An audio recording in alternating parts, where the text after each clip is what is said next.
system. You mentioned that Rosicrucianism is sort of like an esoteric Christianity of sorts. Mm-hmm. And so what would be the basic belief system of Rosicrucianism? But it is a huge challenge to be able to pull the key pieces out of it and to put it into a coherent framework that actually is important for, like with the work you're doing, reclaiming our spiritual history, seeing how it all fits together, but also for every person figuring out what is going to be their personal path. Who am I? Why am I here? I just got back from the Vatican, where I was given access to the Vatican Library, and I found Rosicrucianism and Hermetic symbolism throughout the entire Vatican Library. This is a place of suffering, according to the Buddhists, but they don't let that stop them from doing what's right. Is it possible that we're literally just looking at a deconstruction of a vector equilibrium and we're calling it time?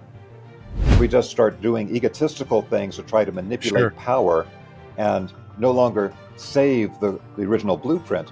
Then it could sail off into very desolate waters where life itself could be difficult to sustain on the planet.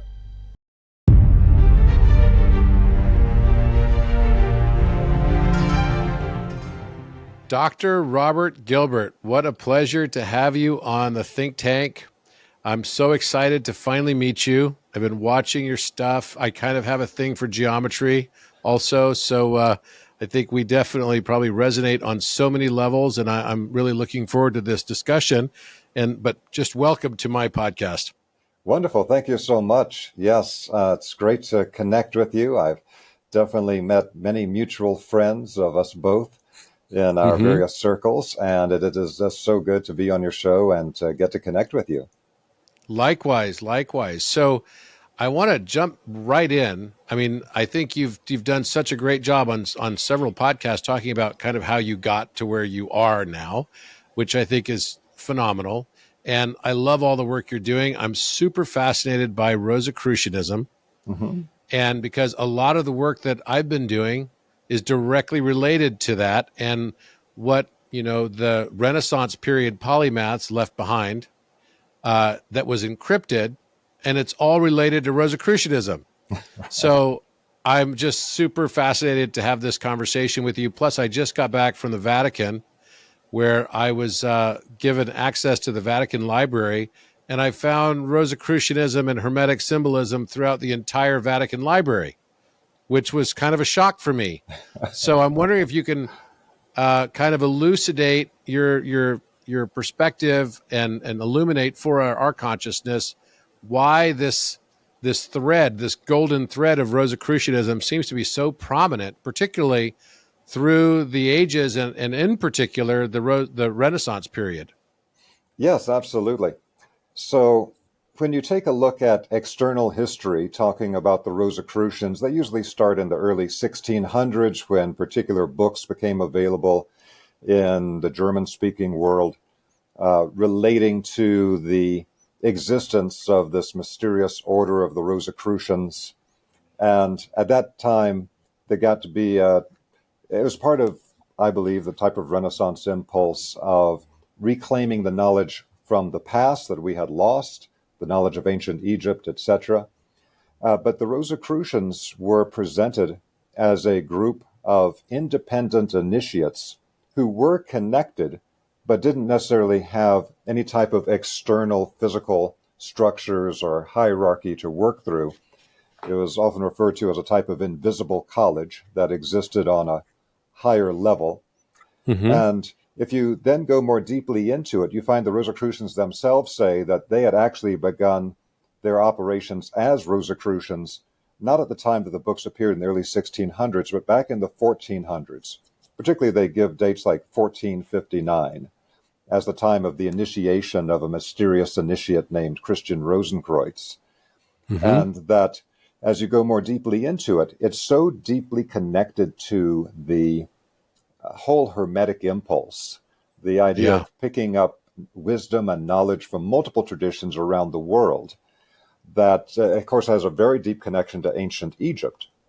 And one of the things that I found looking into it more deeply from the Rosicrucians' own sources which goes again from these early 1600s texts into a variety of other texts at later times, and also the work of Rudolf Steiner, who, Hmm. in my opinion, was the most advanced Rosicrucian initiate ever to make themselves known to the public.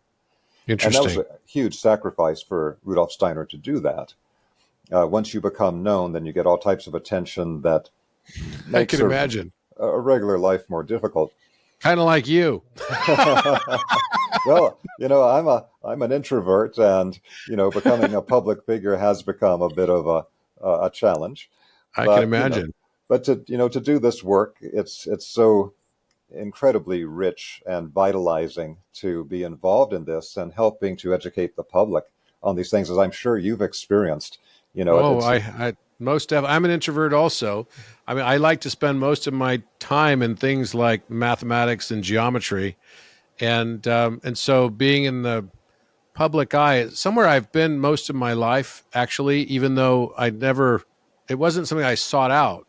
I used to be in the pharmaceutical industry, mm, and then I went through a spiritual awakening, and now I teach geometry and resonance, and I'm an entrepreneur as well. But it's totally different life for me now, completely different life for me. And I can imagine that it must be very different from your time also, from when you started out early, in the military, and then kind of going throughout your entire career, which is a whole other discussion, I'm sure. But yes. what is it, do you think, that these Rosicrucian polymaths, because a lot of them were, and first of all, do you believe that that Rosenkreutz was actually a real person? Because Uh, I mean, the name is kind of suspicious, right? It's like sure. Rosenkreutz. I mean, that doesn't seem very realistic, right? Yeah. It's like, Well, there's no way he was born Christian Rosenkreuz. no Obviously, way. that's a title, really. Yes, So it's like a I Shakespeare. right. Something isn't right. The ease of modern digital communication comes with costs. What are these colossal technology companies doing with our words, with our energy, and with our very beings? Can you imagine an event horizon where they use against us what we unknowingly gave? Orion emerges as an end-to-end quantum secure messenger that places the freedom of expression back where it belongs, with the people. More than a platform, it's a movement to reclaim your voice and freedom, a movement of people with profound ideas and a deep desire to help the human race. Let's get back to communicating meaningfully in our lives. It's time to rise above the surveillance, the shadow bans, and the censorship. It's time to free our voices. In a time when free speech and assembly are absolutely necessary, Orion stands tall, ensuring that you can free your voice.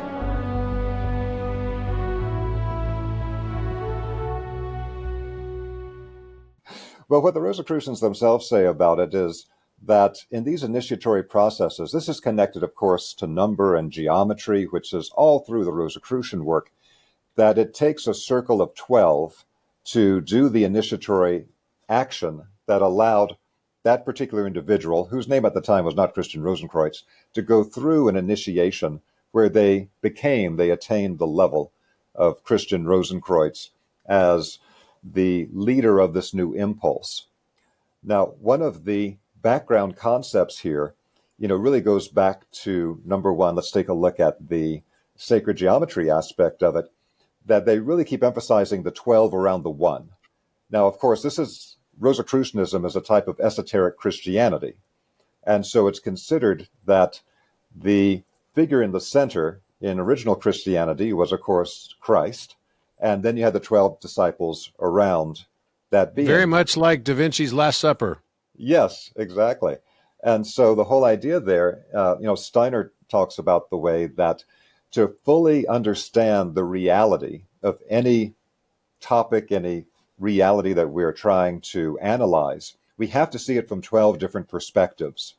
And according to Steiner, that's like the minimum number of perspectives on anything to really understand all of its different facets. There's at least 12 different key facets for it.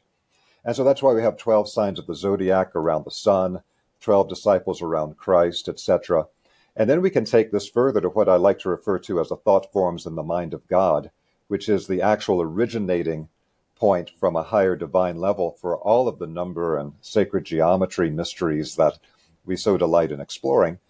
And that is something, brought out so brilliantly by the work of Buckminster Fuller. And in Synergetics, he talks about the way that if you have a central sphere, the sphere being the perfect form because every point on the periphery is equidistant from the center, creating the perfect spherical form. If you see how many spheres you can pack around the central spheres, which he calls close packing of spheres, you can get exactly 12 around the one. And so this becomes a type of universal harmonic that then manifests within initiatory groups. Yes, you then have the work with the cuboctahedron and what was brought out with the Victor equilibrium and the work of Buckminster Fuller. But again, this core concept being with the close packing of spheres, you have the 12 around the one that then gets into the cuboctahedron structure when you connect all the center points together.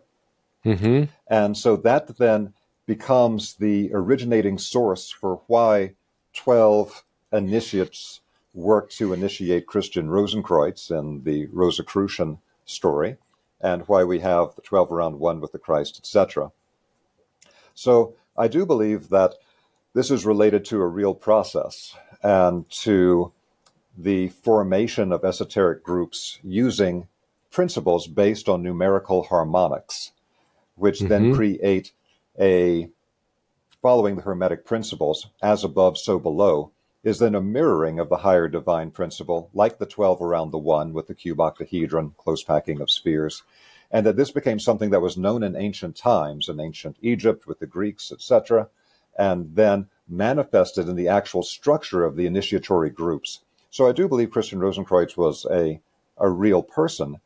And the other thing that I found, this is my personal opinion, is that the Rosicrucian tradition is not something that just kind of appeared out of nowhere. I believe it to be an evolutionary manifestation, a metamorphosis of what had occurred before in the Egyptian time, and the way that you can see the Egyptian knowledge moving into the Jewish and the Greek Kabbalah, and then moving into the esoteric mysteries of Europe, such as the Holy Grail tradition, and then manifesting as the Rosicrucian tradition as a mirroring of what's often referred to as the evolution of consciousness. That as our consciousness evolves and the form of culture evolves, we have to change the way that the esoteric knowledge is transmitted, and that people go through initiation, which I believe involves the activation of latent circuits in the human mind and body that are related to actual sacred geometry patterns in the subtle body. That was very much, I believe, the perspective of these ancient traditions, to activate these patterns in the subtle body so that the person would become an initiate. And that we have then, as the culture has changed and the state of human consciousness has changed, we get a kind of constant evolutionary upgrading of the teaching and of the initiatory methods to be able to match the consciousness of people as time goes on. Because if you try to initiate a modern Western person today in the old Egyptian method, and you show them things like the baboons of Jehute, the baboons of Thoth, we have no cultural reference for what a baboon does. It's just like, well, what are they, worshiping animals? What's going on? But no, it's actually that they could see there are certain types of divine functions that were being performed by all these animals that are shown in the Egyptian pantheon. And we could see then functionally that they are like a pure one-sided manifestation of that divine power, that siddha, to be able to take on a particular role. And so for an ancient Egyptian, if they saw baboons serving Thoth, that would make sense to them in a way it makes no sense to us today, because we just don't have the same perceptions. So I do believe that the Rosicrucian tradition is a kind of modern manifestation of the ancient knowledge from Egypt, Greece, the Jewish Kabbalah, etc., into a modern form that has been changed into a format that modern people can understand based on our state of consciousness and on how our culture is structured. So if we go back, to 1451. That was 1459. the Yeah. 1451 actually is a different reference I'm making, but Oh, the okay. 1451 reference was the release by the Vatican of thousands of Hermetic texts that then ended up going. It was the year before Leonardo was born, and it sort of became the foundation of a lot of the understanding of Hermetic wisdom, which then spawned this sort of renaissance of Hermetic wisdom across Europe that then must have somehow had an impact on this 1459, initiation of Christian Rosenkreuz, which again, Christian, to me, it sounds like Christ Rose Cross, right? That's basically Right. the name. And it's almost like it's and I made the reference to Shakespeare because Shakespeare, we believe, and there's another show on Gaia that's done by my colleague, Alan Green, I work very closely with, where we're both working in cryptography and cryptology and finding the encryptions of all these Rosicrucians that included John Dee, Sir Francis Bacon, right, Edward de Vere, Kit Marlowe, that were probably the people that collectively were Shakespeare as a pen name. And I see Shakespeare as sort of similar to Christian Rosenkreuz to a certain extent, where it's almost like it's almost like a position than anything else. And I'm fascinated by the whole subject matter here because, I mean, you probably know that the original name of Giza Plateau was Ros Tau, the Rose Cross. And Leonardo himself encrypted all of this in a letter.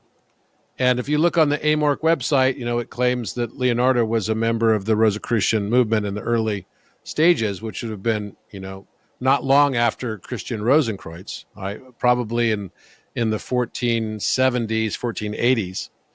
And Leonardo was missing entirely from the Italian history from 1483 until 1487 in August.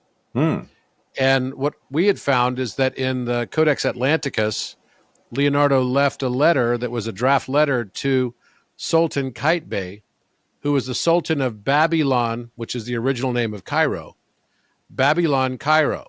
And that's where the baboon reference also comes to, significance. So Babylon is in today modern day Cairo. It's the old Cairo next to Mahdi, which is calendar. It's the old Cairo that also the Holy Family would have visited, when they were escaping to Egypt during the extermination order that was by Herod on the firstborn, male children. So this is also very significant because in this letter, Leonardo references having worked for the Sultan of Cairo, Babylon, Qaitbay, who many of the buildings that are still remaining standing from that period in Cairo were built by Rosicrucian polymaths that were brought over by Sultan Qaitbay. And that's why the buildings have this very unique characteristic that looks like Tuscan style. And you could see this in several of the Qaitbay buildings in Moss. They have a very unique architecture about them that's more European in its style. So, first of all, is all of this new to you, or had you heard all of this before? Many of the details that you're talking about with your research are new to me. They're absolutely fascinating. And I love hearing what you're putting together. It's interesting that you talk about, the connection with the original name of Giza Plateau and about Old Egypt and the Mahdi region. As you may know, I've been extremely fortunate for the last 20 odd years to be associated with Dr. Ibrahim Karim, who actually lives in Mahdi and has the International Biogeometry Center in Mahdi. Again, this ancient center of the wisdom. And as an architect, he's really studied what are some of the energetic principles behind many of these designs. Mm-hmm. And so looking at it from a purely qualitative energetic perspective, what gets actually generated with this type of design work is something I found absolutely fascinating. It's a whole nother perspective on what's happening with the design, not just as a expression of some type of aesthetic, but actual energetic principles that are being expressed through this. Yeah, I mean, geometry, I like to refer to it as the music we experience with our eyes. And so this is one of the things that my work has led to, is understanding the slope angles of the pyramids and how they're all musical or harmonic relationships, and not just the pyramids that are in Giza, but literally all over the world. They all are complying with this strange, like, musical relationship, and that each pyramid has a different slope angle and therefore a different musical note resonance associated with it.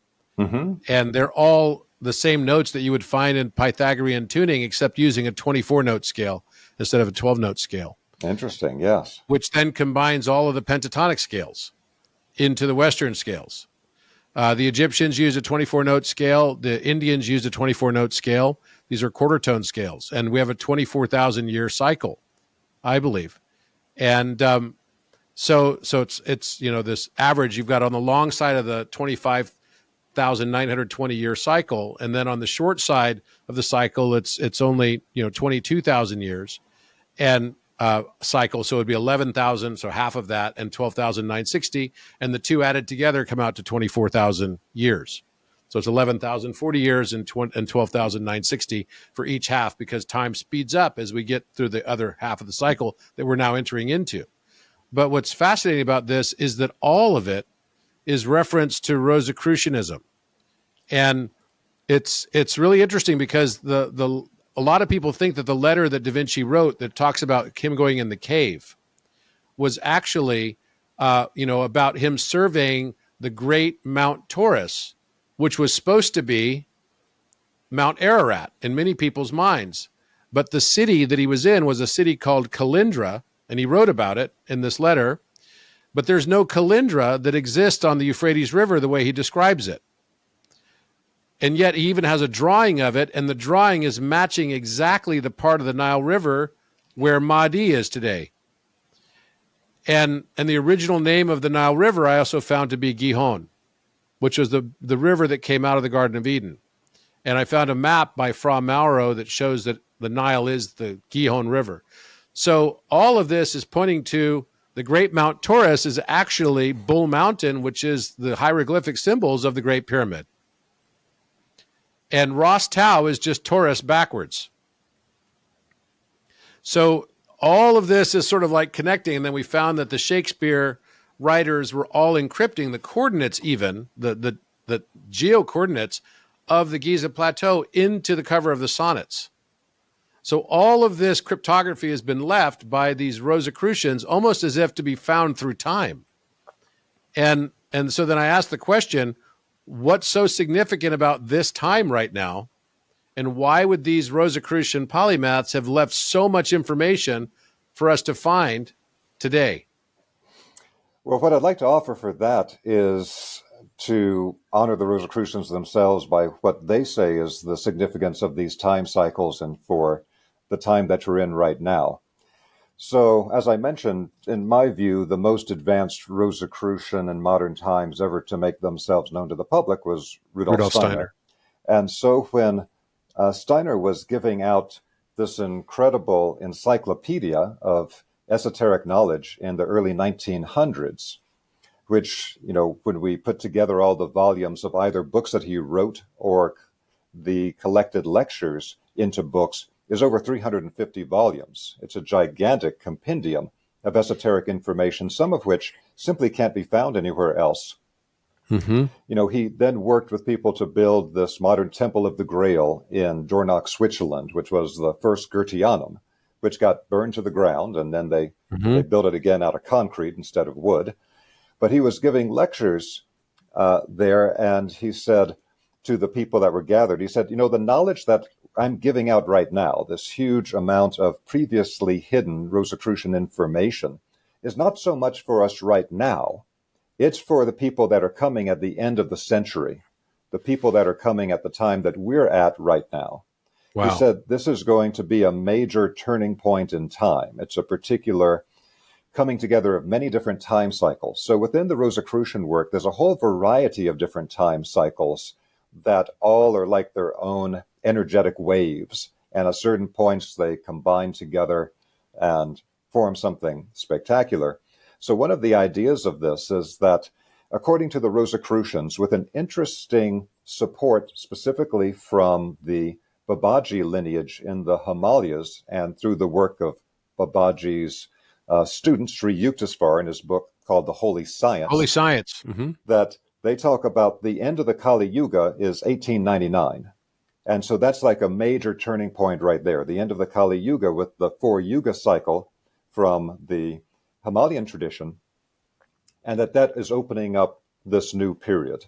Now, that also intersects with their understanding of time cycles, where the amount of time that it takes the sun's visible position at the spring equinox to move through one sign of the zodiac, the Platonic month, so to speak, 2,160 years, is divided into 7 different archangelic ages, in which it's like an alchemical cycle. It's a process in which it goes from one stage to another stage for the alchemical process. And that this being the time of the highest of the archangelic forces, which is the Michaelic, which is the sun forces.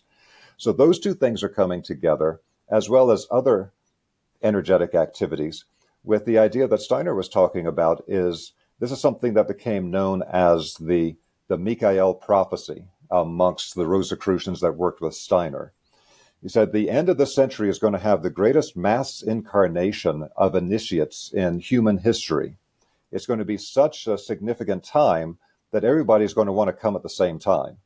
Steiner talked a lot about the Platonists and the Aristotelians, and about how they would do their work somewhat cyclically, like the Platonists would come, the Aristotelians would come. But he said that for the first time, they're all coming at the same time at the end of this century. And so he's giving out this knowledge for this particular time.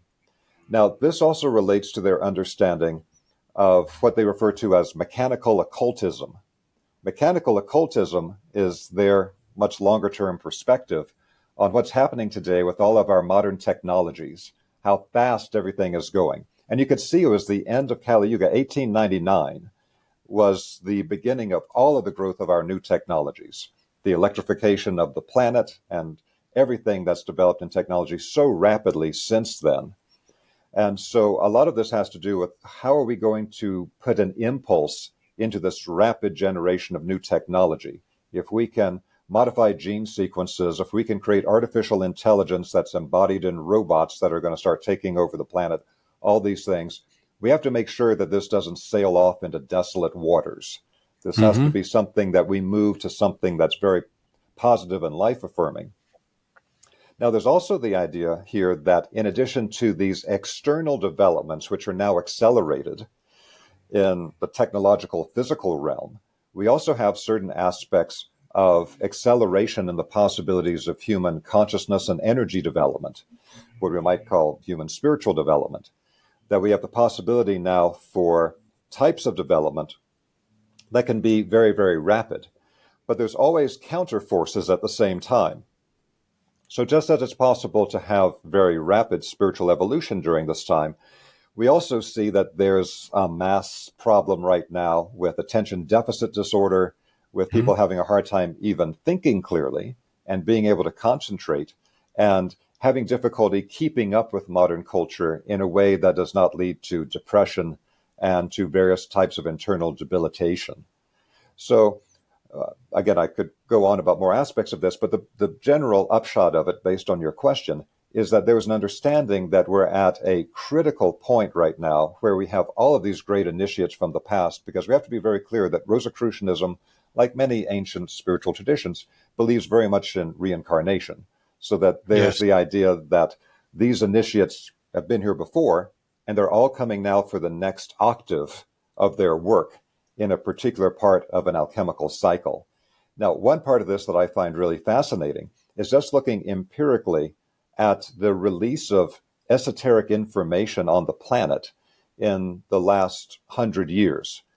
I often like to use the anecdote about the way that one of the most advanced internal alchemy systems on the planet, which is the Chinese Taoist internal alchemy, was very, very hidden.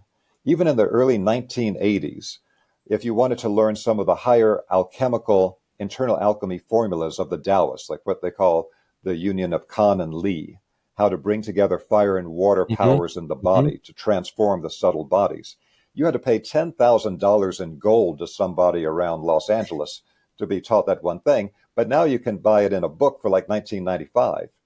So even in the last few decades, there's been a release of stuff that was incredibly secret previously. But now it's just being released by all these different traditions. The Tibetans never before released the type of advanced tantric knowledge that they're releasing now. Same thing for the knowledge from India and so many great cultures around the world. Even the Vatican, I was just there, and they've made a decision to release every text in the Vatican Library. They're doing Wow. a massive project to scan, high resolution scan every single thing, and it's all going to be available online. That's incredible. That is, for an organization like that has been very connected to secrecy for so long, that is amazing. So one thing I like to say about this situation is that this is a time of a great blessing and a curse. The great blessing is that we've had this unprecedented release of formerly highly secret, very hidden esoteric knowledge to where people can access it now. But the curse is that it takes a tremendous amount of discernment and energy to plow through it all, find what's accurate, what's not accurate, and what is partly accurate but has some type of knuckleball in it that will spin it off in a direction that may not be quite right, to discern all that and put it into some type of workable system that people can actually apply in their daily life to lead to a personal evolution, a spiritual evolution that actually is capable of being stabilized and something the person can really integrate and go to a higher stage at a stable level from that point on. So again, I think this is an incredible time to be alive, that so much information is being released, but it is a huge challenge to be able to pull the key pieces out of it and to put it into a coherent framework that actually is important for, like with the work you're doing, reclaiming our spiritual history, seeing how it all fits together, but also for every person figuring out what is going to be their personal path. Who am I? Why am I here? What did I come to do in this particular lifetime? So, okay, do you think it's possible then that with all these avatars returning, right, for the grand finale of the, or the beginning of this new age of the age of Aquarius, that maybe some of these Rosicrucian polymaths were leaving themselves things in the future that's really just simultaneous to now, so they could find it and get a head start in their next octave of experience? I absolutely think that's the case. There's the whole idea that what is embedded in the cathedrals in Europe are like books written in stone, that there's Uh-huh. so much incredible knowledge in what's been left behind. I absolutely agree and believe that initiates of the past have left these markers, have left this information in all kinds of ways that not only other people could follow the trail, but they themselves They at a could later find, time right. upon reappearance could do it. Now, at the same time, I don't want to be too holly-go-lightly about the whole thing, because we do have challenges. Things don't always go right. There have Mm-hmm. been various obstacles to beneficial growth for humanity in the past that's been put in the way. And so if we take a look at how this has developed over time, then we do need to be aware that it won't just automatically all come together into a fantastic new age. People had better be quite active, because there's also going to be very active forces that are trying to suppress this. And this has been true for a long time. I mean, not to be too controversial, but I think we could look at history and say the Catholic Church acted at certain times to Oh suppress yeah, information and for beneficial sure. things that could have come out perhaps at an earlier time.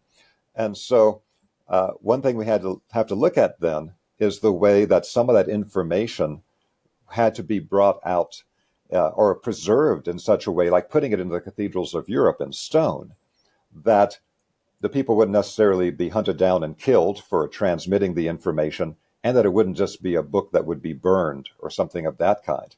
Now, I think this then connects to our mutual interest and appreciation of what sacred geometry is, which I would say was true for many ancient traditions and many ancient initiates, because again, I believe that this is the thought forms in the mind of God. This is the blueprint of all of creation. And Mm-hmm. so it leads to anyone who walks this path beginning to appreciate the significance of pattern recognition.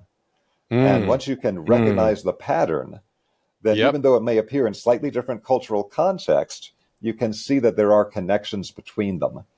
And Hmm. that this aspect of pattern recognition is something I think is absolutely essential for everyone. I mean, we can't even make any progress in our own lives with being able to take care of our own health, have a healthy relationship, anything of that kind, if you don't know the patterns that rule human health, human relationships, whatever it might be. So I think the great gift of sacred geometry for people is helping people to begin to develop a sense for it, to become conscious of pattern recognition, and to, like you're doing right now with the historical reconstruction, see what the pattern is and what it's leading to, and also just for people's general lives, how to put together the pieces of the financial, health, relationship, other aspects of life into what's going to be the most beneficial for them. It just occurs to me, I'm looking at this vector equilibrium that's basically behind you. And it's funny that I've got the same thing kind of, but in different form. I'm sitting here at my desk with it. Yes, yeah, And you've really made me think about something because, the vector equilibrium is unique in that it is equidistant from every vertex. And that there are, 14 faces and 12 vertices and 24 edges on the vector equilibrium. Now, I had discovered a pattern and published it because I'm a pattern guy like you, yeah. and published it related to prime numbers in 2018 and found a new type of number called quasi-prime that helped me predict prime numbers. And these are Wonderful. numbers that are divisible by prime numbers that are larger than 3.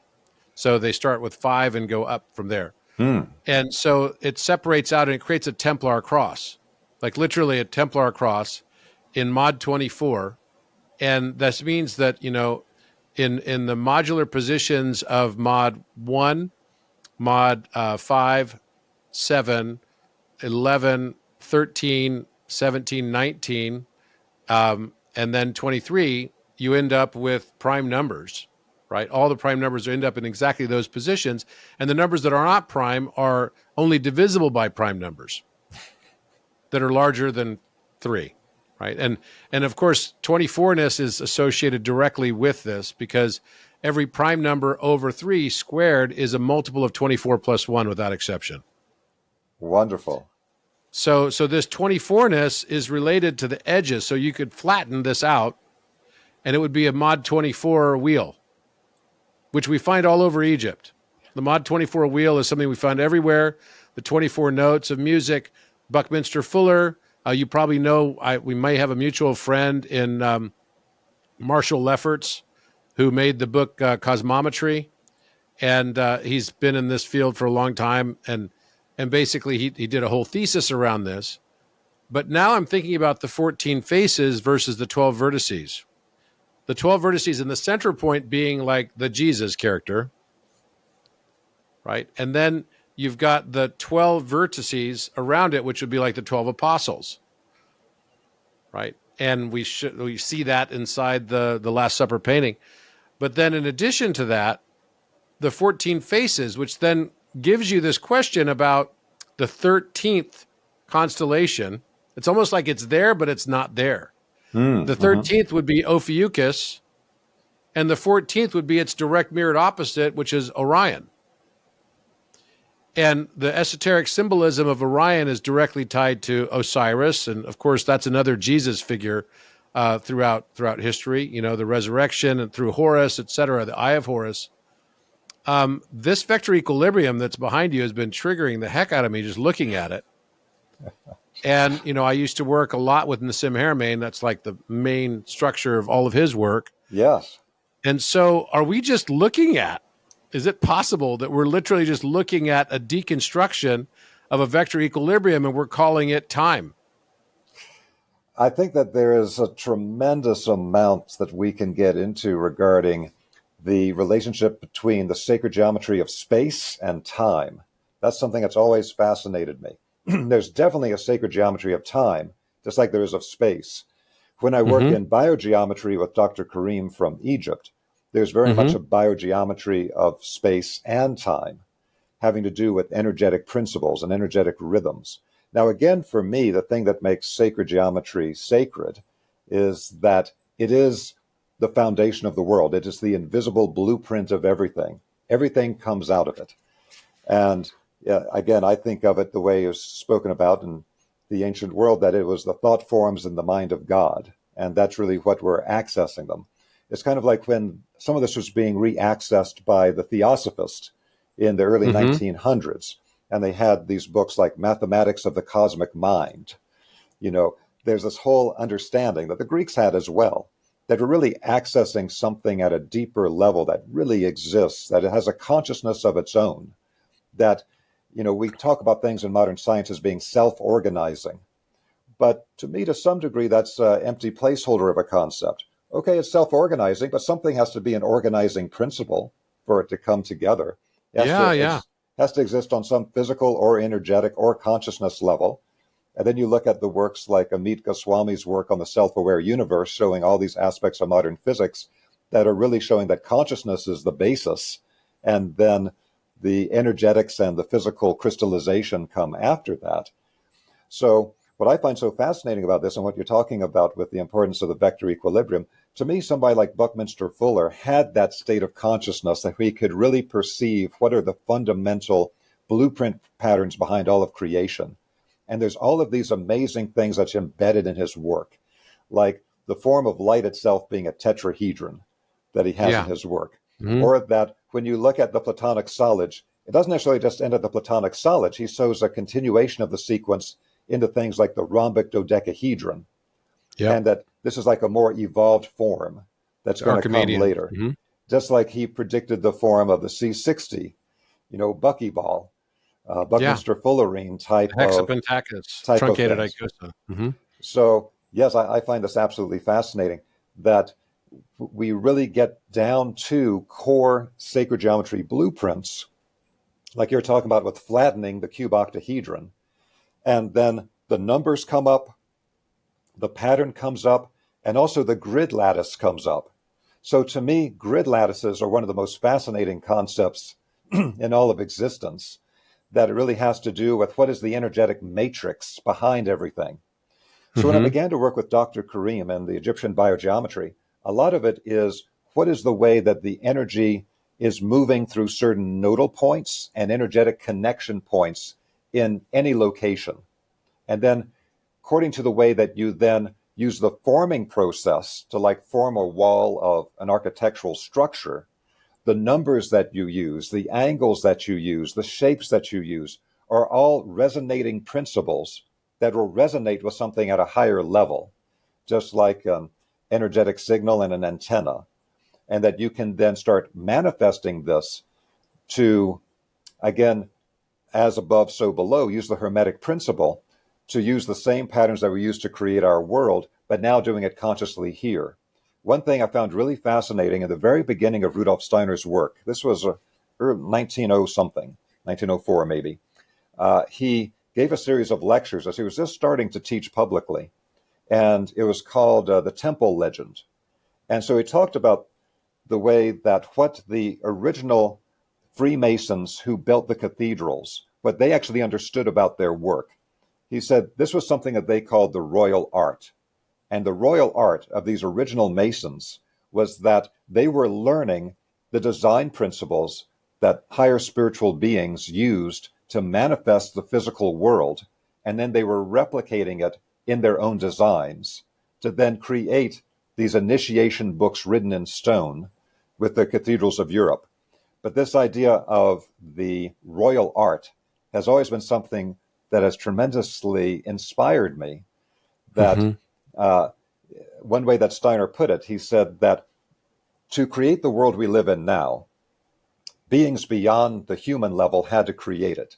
There's higher spiritual principles, energetic principles that manifested according to these blueprints, everything in creation. But the way that things work in the microcosm of you have a parent and you have a child, and the child becomes a parent and has a child, etc., that following that same principle, what Steiner pointed out is that the original Freemasons understood and believed, and this was also handed down to the Rosicrucians in their design work, that the next era of creation in the world has to be created by human beings, because all this work has been done to create us here, to be able to understand this and to get to this next level, which is why sacred geometry is a sacred and previously secret art in virtually every great tradition around the planet, so that it's going to be up to us to understand that principle and then apply it to transform the world. And that then becomes the New Jerusalem concept from the New Testament. The New Jerusalem is something that we will form using these divine blueprints and applying it to the world around us. And now we see it's not just building a sacred temple. It's going to have to be integrated into things like how we create modern artificial intelligence systems and all of the new types of breakthroughs that we have with genetic engineering and things like this. If we don't honor the original blueprint in a way that's going to be a natural evolutionary progression on what's happened before, if we just start doing egotistical things to try to manipulate power and no longer save the original blueprint, then it could sail off into very desolate waters where life itself could be difficult to sustain on the planet. So maybe you could, if you could try to summarize the general belief system. You mentioned that Rosicrucianism is sort of like an esoteric Christianity of sorts. Mm-hmm. And so what would be the basic belief system of Rosicrucianism in your best way to describe it, and like the elevator pitch of Rosicrucianism? Okay, I'll do my best. As you might imagine, as you know from your work in sacred geometry, it's a pretty vast thing to summarize. It's very vast. Succinctly. It's very vast. But I'll give a few basic things. So one of these, and you touched on this a moment ago, about Christian Rose Cross, that the whole idea of the Rose Cross, this was considered to be the recognition symbol amongst Rosicrucians.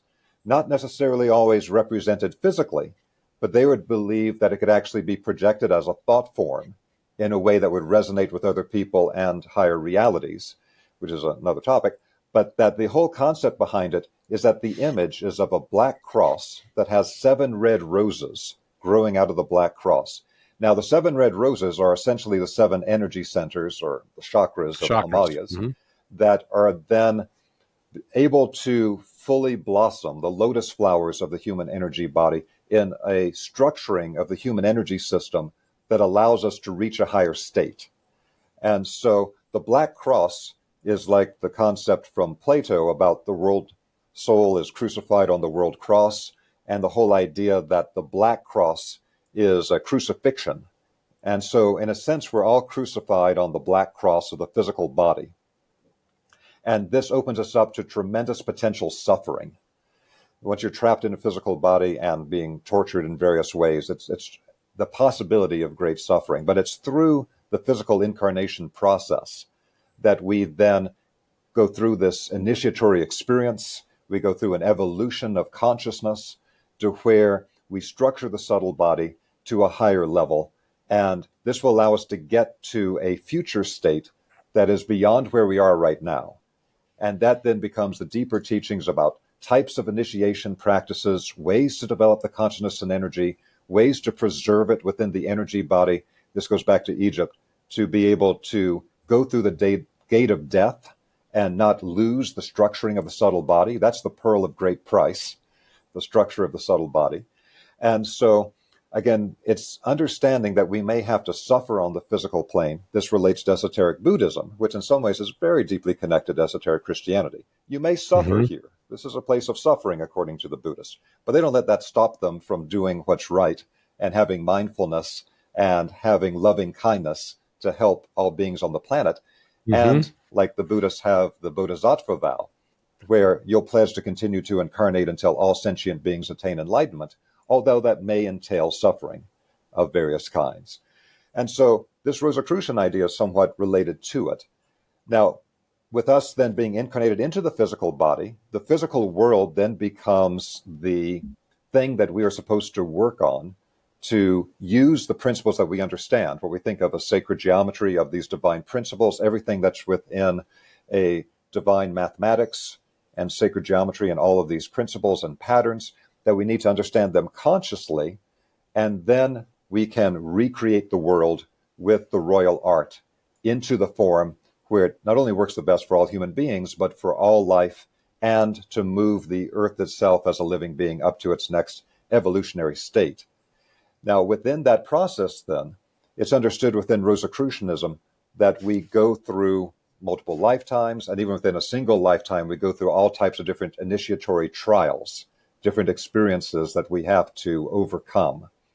But that's the thing that gives us the new level of understanding, the new level of internal strength. It's like spiritual weightlifting. You get stronger if it doesn't destroy you as we keep moving forward. So then there's like a whole body of work on what are the initiatory practices that we would do to move our consciousness up to a higher level. One of their ideas related to what they call the 6 essential exercises for a person to move to a higher level of development. Like this is something that you would do to make sure that you had fundamental development, and then the more peripheral things would fit into place. And so the 6 essential exercises are 6 different consciousness exercises that we do that they believe will activate 6 different lotus flowers of the 12-petal lotus of the heart. So now we're getting back to the 12 again. So with the power of the 12, in the Himalayas, they teach that the heart is a 12-petal lotus. According to the Rosicrucians, in our past incarnations, in the past suffering and striving of human beings that came before us, we developed 6 of the lotus flowers of the heart chakra. The other 6 need to be developed through 6 specific exercises. Now, the idea of this is that once we do develop it and all 12 lotus petals of the heart chakra become activated, the key thing about that is that then the heart will become an organizing center of a person's body of energy, with the idea being that we don't actually have an organizing center of our body of energy at the moment. We have various energy centers, but one of the key concepts of Rosicrucianism that I then found reflected in the Egyptian ancient knowledge and what I learned from Dr. Karim with the modern biogeometry from Egypt is that it's all about a center. Everything, every grid pattern has to have a center, and then that center can connect to other centers and create the matrices. So in the human energy body, the core center is the human heart. And once that gets activated, then all the other centers can then have their activities aligned and harmonized and create the grid pattern of the human energy body that then allows for higher development. So that's one particular take on what's the core beliefs of the Rosicrucians. There's many other aspects, of course, that I didn't get into in that quick elevator pitch. That's interesting. The 12 petals, lotus flower petals of the heart.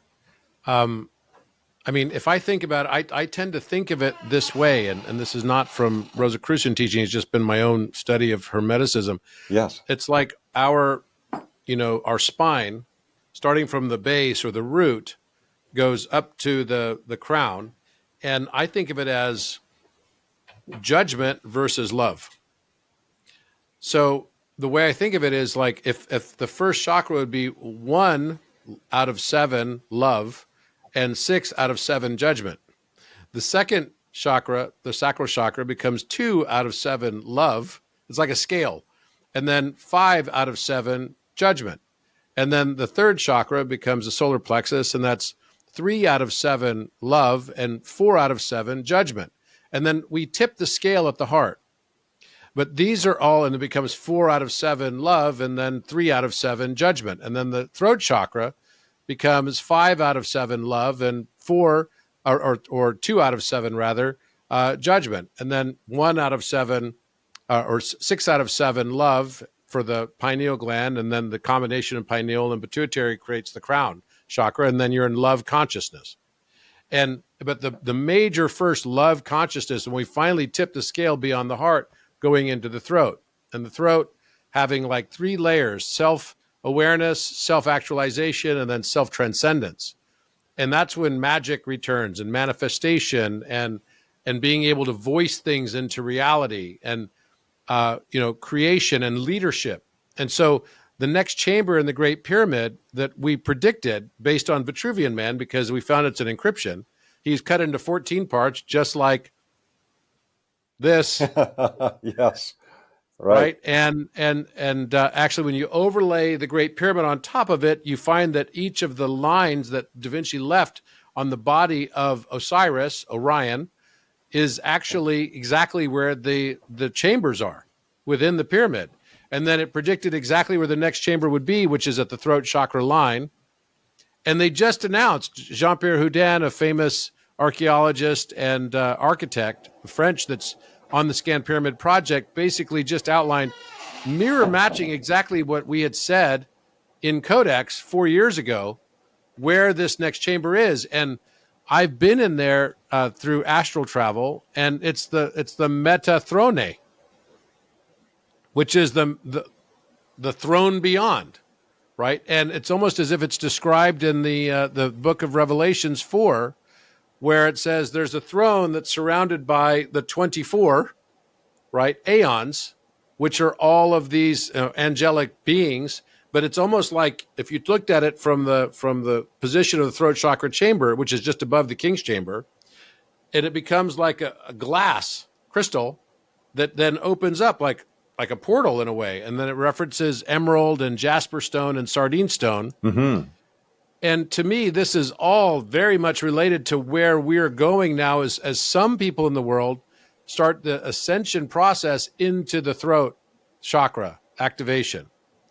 And to me, it's very much related to this overcoming or transcendence of judgment and this duality plane of existence where I agree very much with the Tibetan Buddhists and Taoists, that we have suffering here, that is the real philosopher's stone, the realization that the square root of 2 is the basis of all musical notes, literally all musical notes.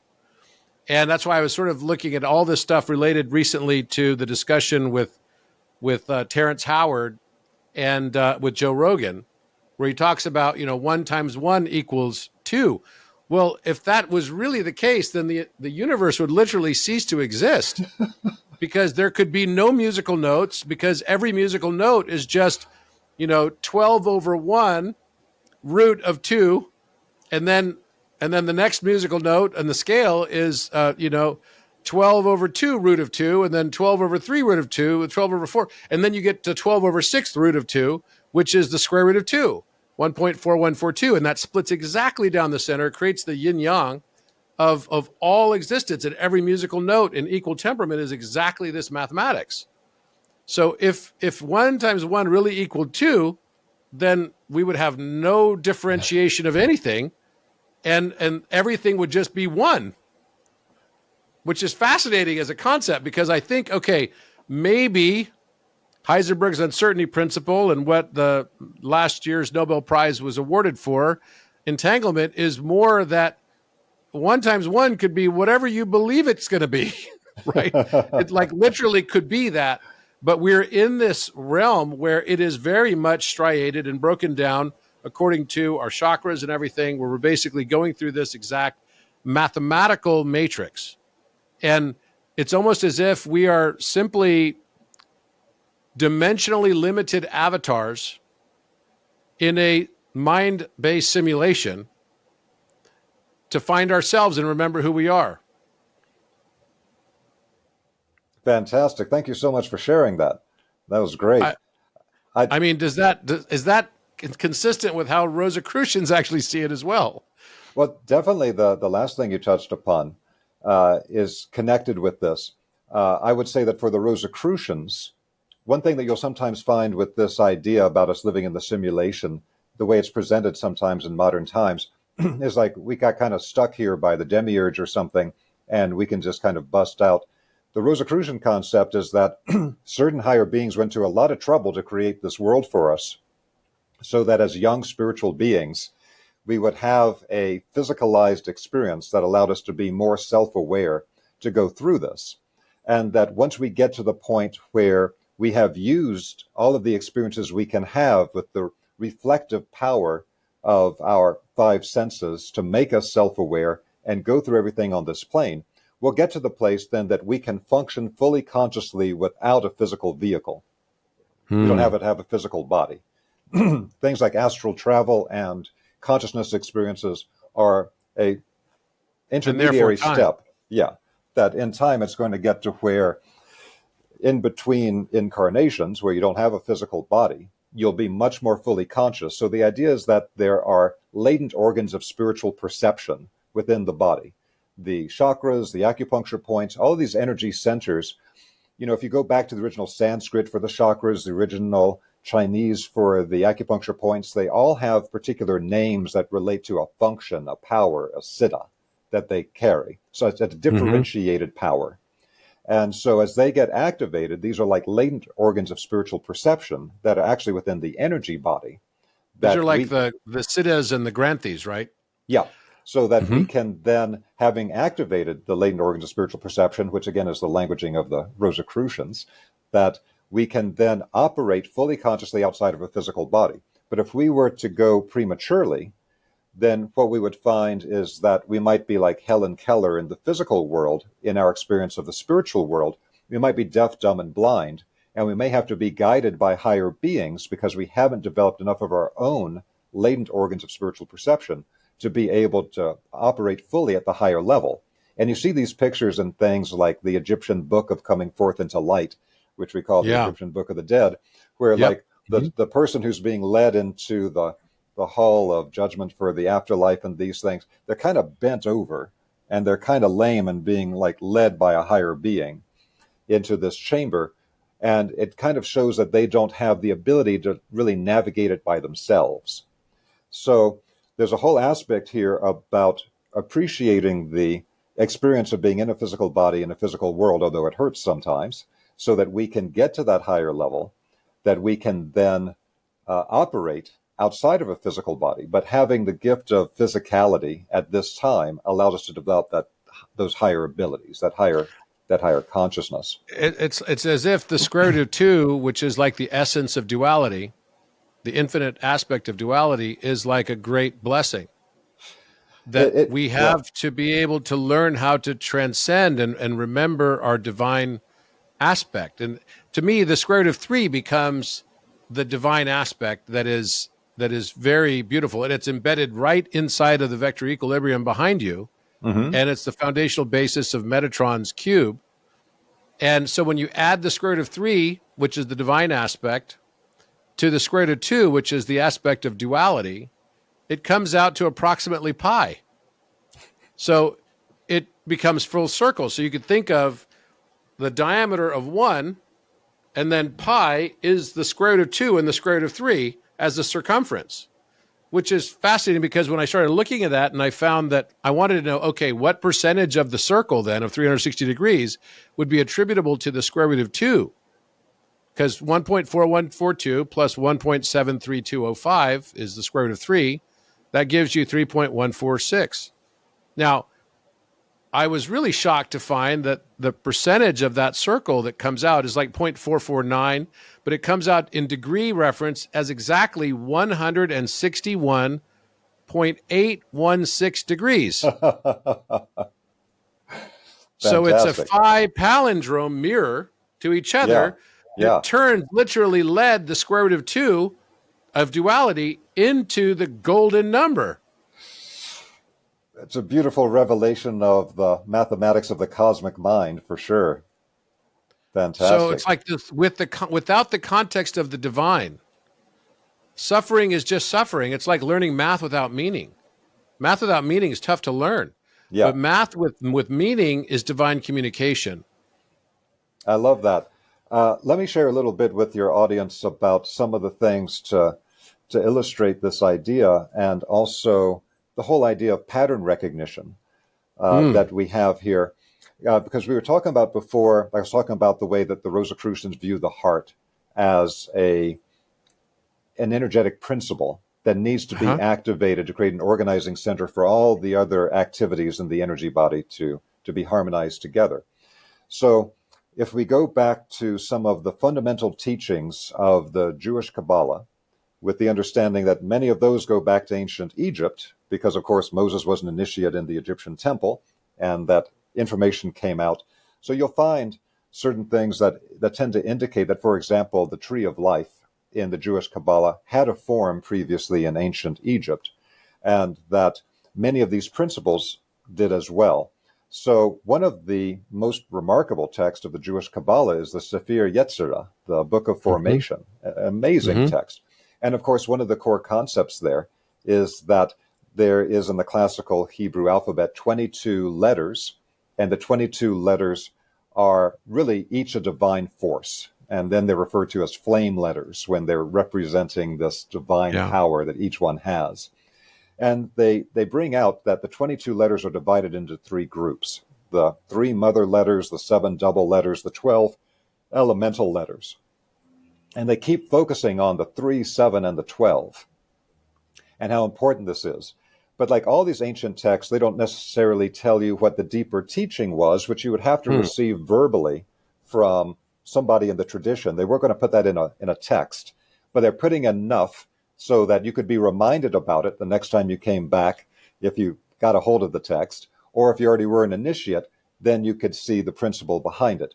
So the 3, 7, and 12 is something then that the Rosicrucians bring out as part of the numerical geometric foundation of the human energy body and of our ability to operate as a conscious spiritual being in a physical sheath.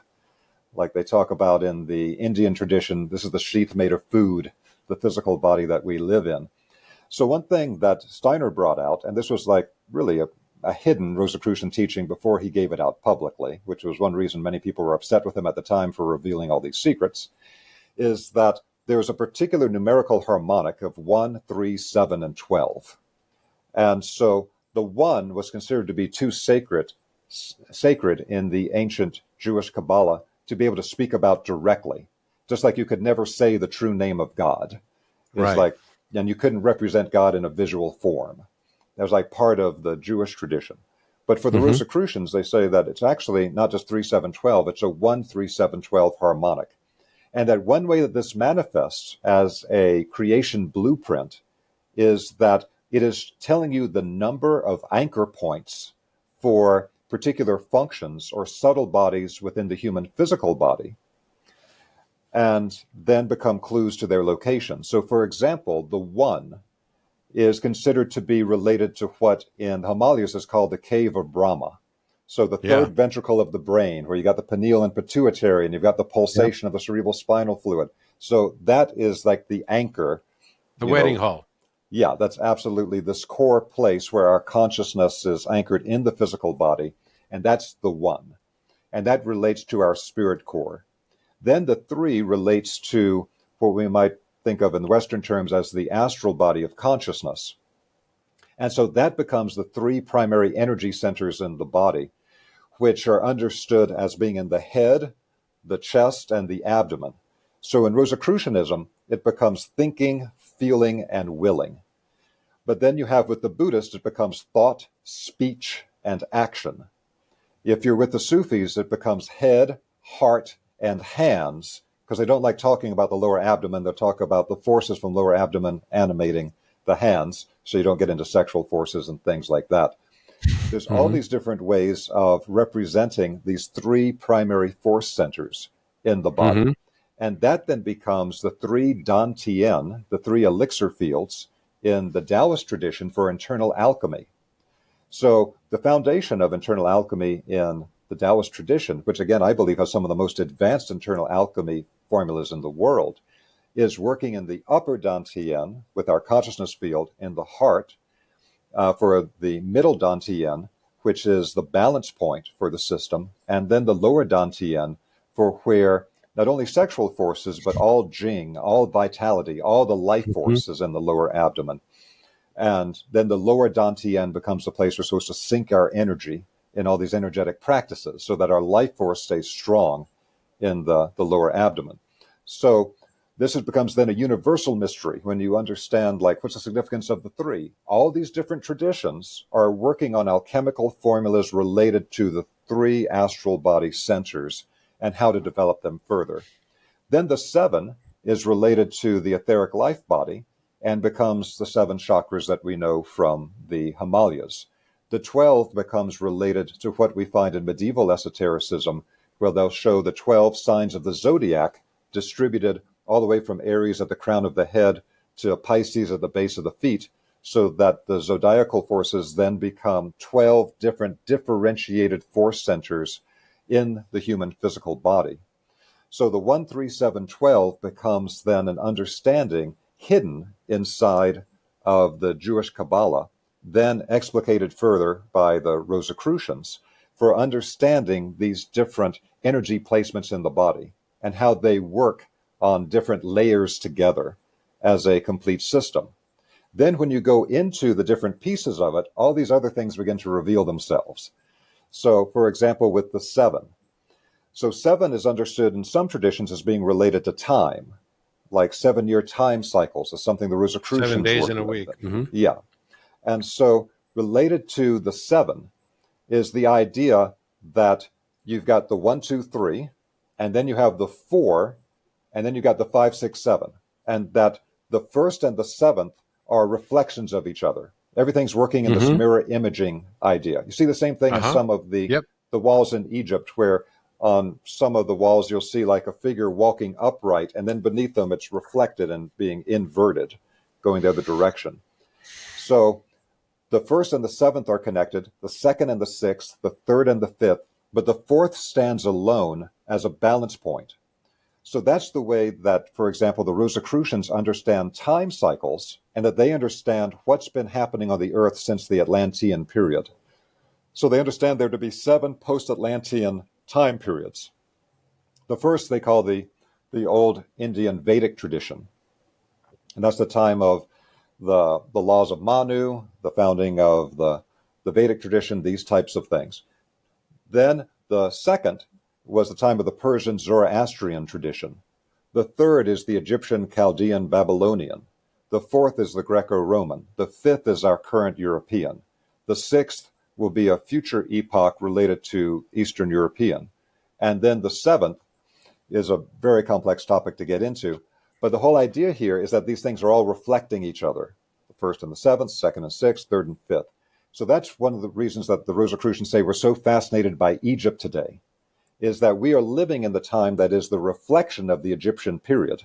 If you go and turn on the TV to see what's on, some Discovery Channel or A&E or something like that, the vast majority of historical documentaries are about ancient Egypt, way more than for a lot of other ancient cultures. Yeah. We're fascinated by ancient Egypt. That's because we are regaining the knowledge and the information we need from that time period, because that's the time we're living in a reflection of, where it's kind of a mirror imaging. It's not exactly the same, but it is the same energetic principle, now moving in a different part of the alchemical cycle. So which 2 chakras would these 2 represent then? Well, if we were going to look at it at mirrors, at a shock, they don't consider it so much in this sense, because they're looking at this as a time cycle. They don't see it as much reflected in the physical form of the chakras, but it would be the second and the sixth if you were to see it in that form. I think that's interesting because actually in the Vatican Library, they have this same separation. So there's a room called the Sistine Hall. And the room, have you been in there before? I have not. Okay, so the room is shaped like a book that's open on a table. And it has a spine down the center that are represented by 8 columns. And each of the columns are represented by, there's a Hebrew period, there's an Egyptian period. So it starts with Adam. And then the next column has Abraham holding a compass and a square, which we don't think of Abraham as holding a compass and a square in geometry. And then the next pillar would be, like they're like the chakras, but it's also, the room is representing on the right side faith, and on the left side culture. On the right side would be the feminine, and on the left side the masculine, bringing things of thoughts into form. Yes. And so the polymaths, and they have all these polymaths, including Pythagoras. There's a Greek pillar, Greek Greco-Roman pillar. There's a pillar also for Egypt. There's a pillar. So each one of these, and Hermes Trismegistus is one of the pillars. And it represents the second, or the sex chakra, right? The sacral, which is fascinating because it's sort of like the emanation of Kundalini life force as well. And I was finding all this Hermetic symbolism embedded right into the Vatican Library. Fantastic. It's literally the left and right aspects of the brain and the corpus callosum, and the very center of that corpus callosum, of course, being the cave of Brahma. Yes, absolutely. That's wonderful. Thank you for sharing that.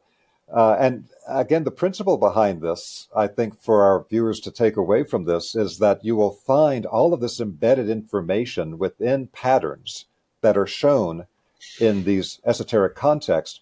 So, for example, what I just described with the first and the seventh, if you think of them as being connected in an arc, and then the second and the sixth with an Like a interior arc wave. between them, third and the fifth in another arc, then the fourth stands alone as a balance point. That is actually the form of the original Jewish menorah, as Yep. taken from the Temple of Solomon shown on the Arch of Titus in Rome. And so when this is something that they don't explain externally, they say, well, this is the form of the menorah and we have this thing about it.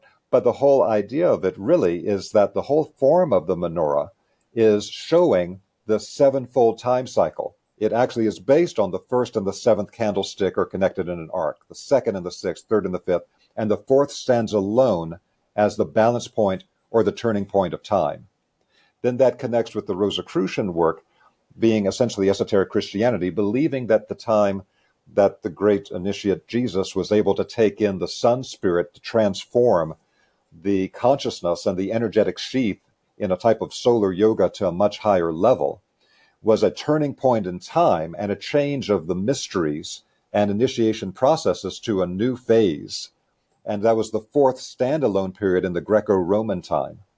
So again, we see in something like the menorah the actual preservation of the pattern of the 7-year time cycles, which then, once you go into it, elaborates into all this greater understanding of what's happening to manifest in different ages on the planet. Okay, so the center point is the fourth, That's right. right? So that's the heart. Exactly. So in the chakra system, that's why they understand that the heart is going to be always the organizing center. Now, again, when I work with Dr. Karim in biogeometry, everything is about the center. Even if you're working in a location and you're doing an energetic gridding and energetic transformation of any location, it's all about having the center. The center is the universal balancing, harmonizing force. It's actually believed to be connected to the divine plane in a very realistic way. So one of the fundamental teachings of Egyptian biogeometry that then energetically tested, we can see a particular vibratory energy that comes from an activated center, is that if we look at the boundary of any physical object, that boundary of the physical object is considered to be the physical plane manifestation, the boundary shape. If you were to go slightly inside of it, then you would get to the etheric level, then you'd get to the astral, then you'd get to the mental, then you'd get to the causal, then the spiritual. But the absolute center of any physical form, the actual geometric center, is considered to be a transcendental gateway beyond space and time to the divine plane. So the divine plane is literally in the center of everything. So many of these techniques in biogeometry are about how do you activate that center. So understanding that from that Egyptian context, used for practical things like energy balancing locations and building sacred temples and things like that, then within the temple of the human physical body, the way the Rosicrucians look at it is that there's 3 ways you could open up your energy system to structure the energy body. The old way from the east is to open up from below to above. That's like the Kundalini method, open up the base of the spine, shoot the energy up. The challenge there is that doing this in the old ashram forms, you would then have to protect people from excessive sexual temptation, or all the energy from the activated base of the spine is going to go out through sex, and it's not going to get up to the crown center, which is their goal in that particular system. Mm-hmm. But the other thing is that if you try to open that energy up and you haven't purified all of the subtle energy channels, the nadis of the energy body, you're going to get what's called a diverted rising, and you're going to get kundalini sickness because too much voltage is coming from the base, the activated kundalini at the base of the spine. And if it goes off into the wrong channels, that's where you get what they call the kundalini sickness, where you get the headaches and it's hard to concentrate and you begin to get certain types of illnesses because it couldn't go cleanly up to the crown center. So that's the below up method. The top down method is opening up the crown center first. This is what's shown in esoteric Christianity when you see Jesus being baptized in the Jordan by John, and you see the column of spirit, the column of energy above his head, and there's the dove of the Holy Spirit descending down the column into the crown center. That's a representation of the top-down method of initiation. We activate the higher consciousness first, and then we start moving downward from there. But the Rosicrucian method is neither of those. It's the center-out method, activating the heart chakra first, making an organizing center, and then you start activating. Any activations you do for the other centers will be properly harmonized and balanced with everything else happening in the body of energy. Interesting. So is this also related to the concept of the ring cell? Are you familiar with ring cell stones? So No, I was just at a at a Buddhist home, and they had these little bowls. I saw them when I went to visit Dalai Lama. They have these little bowls with these crystals in them. They look like amber beads, and they are the cremated remains, the crystal cremated remains from the heart of high lamas. So what's left over is these little small crystals. And so when you look at the Salvator Mundi painting by Leonardo da Vinci, right over his heart, and that's actually a cross-section of the Great Pyramid in the X. It's exactly the right angle and everything with the Eris edge. And there's an amber stone that's right over, it's an inverted pyramid though, right? It's right over the solar plexus, and there's one exactly over the heart. Now, when you flip it the other round, the amber stone ends up in the head, right? And it's actually slightly different stones. The one that would be in the head would be a tiger's eye. The one that would be at the heart is a amber stone, and then the one that's at the solar plexus is a cat's eye. So these represent future, present, and past. And as we ascend and go higher into our wisdom and move beyond and transcend beyond this duality plane, that they believe that crystals are formed in the heart, and that they collect these crystals. That's the first place it forms from. So it's interesting you said it starts from the heart in Rosicrucianism. Yes. Because not so many people have the knob of Staff of Hermes, which is the reason it's cat's eye is because it represents Jupiter. And not cat's eye, sorry, tiger's eye. It represents Jupiter, right? And that's what the cave of Brahma becomes. It becomes this crystal, like a walnut-sized crystal, when we're fully embodied. And by the same token, we end up with a cat's eye at the solar plexus.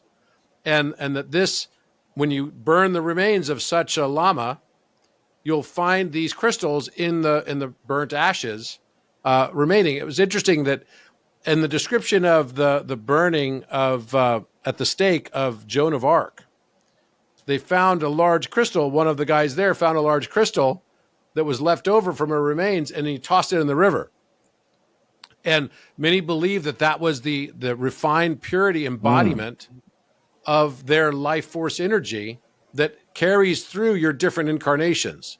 Have you heard of this before? I have. It's absolutely fascinating. I love the idea. It gives a whole initiatory meaning to the Pearl of Great Price idea, that we're actually forming this physically, energetically in the body. One thing that's fascinated me for a long time is the initiatory use of different types of minerals and crystals in different traditions. So, as many people will be aware of, if you take a look at the Old Testament, at the discussion of the high priest going into the Holy of Holies in the Temple of Solomon, they had to wear the breastplate of Aaron with 12 specific stones to be able to survive the procedure to go into a place where you are in a presence of that intensity. It's like a lead jacket when you go into a surgery where there's like cine fluoroscopy or some sort of x-ray. Exactly, but rather than lead, you have exactly 12 very precise stones in a geometric format that had to be on the energy body to be able to handle the input that you would get going into the Holy of Holies. And then you find that mystery of the 12 appears in the book of Revelation with St. John, talking about the 12 stones that are the foundation of the New Jerusalem. And it's fascinating to see what stones that they're discussing for these particular activities. I was very fortunate to be able to take courses with an amazing Taoist teacher of what they call stone medicine. His name is Jeffrey Ewan. He's the 88th lineage Grand Master of the Jade Purity lineage. and one of the only people I know in the world that is teaching the original Taoist stone medicine. It's incredible stuff. Hmm. But the thing is that when the communist Chinese took over China, they destroyed, just about everything related to religion. They killed a lot of the Taoist masters, things of Mm-hmm. that kind. Mm-hmm. And so originally, the Taoist esoteric medicine had just as advanced a stone medicine as it had a plant medicine.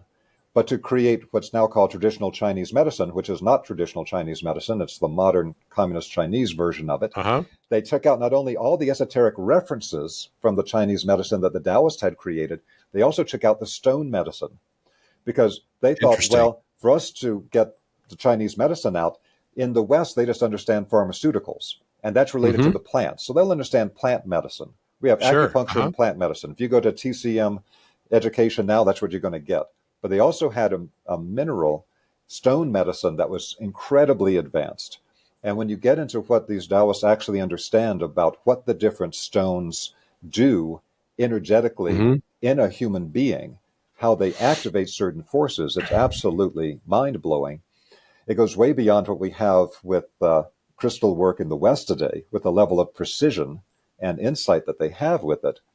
Now, there's also the aspect of it that it just became very clear to me, seeing their perspective on it and some of the other great traditions, it became very clear that if you're starting to deal with a vibrational science where particular Mm-hmm. powers are crystallized into physical matter, that if you're looking at human beings or animals, our vibration changes all the time because we have an astral body, we have emotional function. Somebody will be very positive one moment and be an absolute pill to be around the next moment because the emotions are constantly being activated and changing. Animals are somewhat the same. And then for plants, plants lose their vital energy, their siddha, their power, once the volatile oils dry up. At that point, if the oils have dried up, there's no more power left in it. But minerals can hold their Retain it. vibratory power for millions of years. They are the most stable anchor of vibrations on the physical plane. And so if you look at the distribution of different types of stones used in the ancient world throughout the planet, that it's like putting a particular siddha or power in a crystallized, preserved form throughout the body of the earth. And this has always fascinated me. So that now when I go to like the Tucson Gem Show, and I see it from the perspective that the mineral kingdom is the library of all of the divine vibrations crystallized into matter on the physical plane, it becomes a very different type of experience. But it's something that's absolutely fascinating. So that's part of my perspective on the thing with the crystal science of the ancient world, and then about the actual creation of these actual crystals in the body. It's like collapse of the wave function in physics. The wave Yeah. of what they've Mm-hmm. generated as far as their merit of what they've done with their consciousness and their energy has actually crystallized and collapsed into the physical form, into the body, that then is something that put into the earth is almost like the minerals distributed in the earth, but it becomes an anchor for this merit or this new vibration to help transform the earth to its higher stage. It's an offering that then remains preserved, almost like the incorruptible body mystery that you have in Catholicism and other traditions, where the bodies of the saints don't necessarily break down after death. So there's something I think that's incredibly important about it and really points to the significance of physical crystallization to add to the process here, in addition to the aspects of when we get out of the physical body and are operating as a being of pure consciousness and energy. So it's so fascinating what you're saying, and thank you so much for being here. Thank you. If you look at the pyramids on Giza, Yeah. right, and each one of them has a different slope angle. That's where I spent a lot of my time analyzing why did they choose the slope angles that they chose. And Menkaure pyramid is actually a 5/4 ratio, height to 1/2 base. And then when you look at Khafre pyramid, that gives you exactly, by the way, the 51.34 degree angle of Mm. Menkaure pyramid.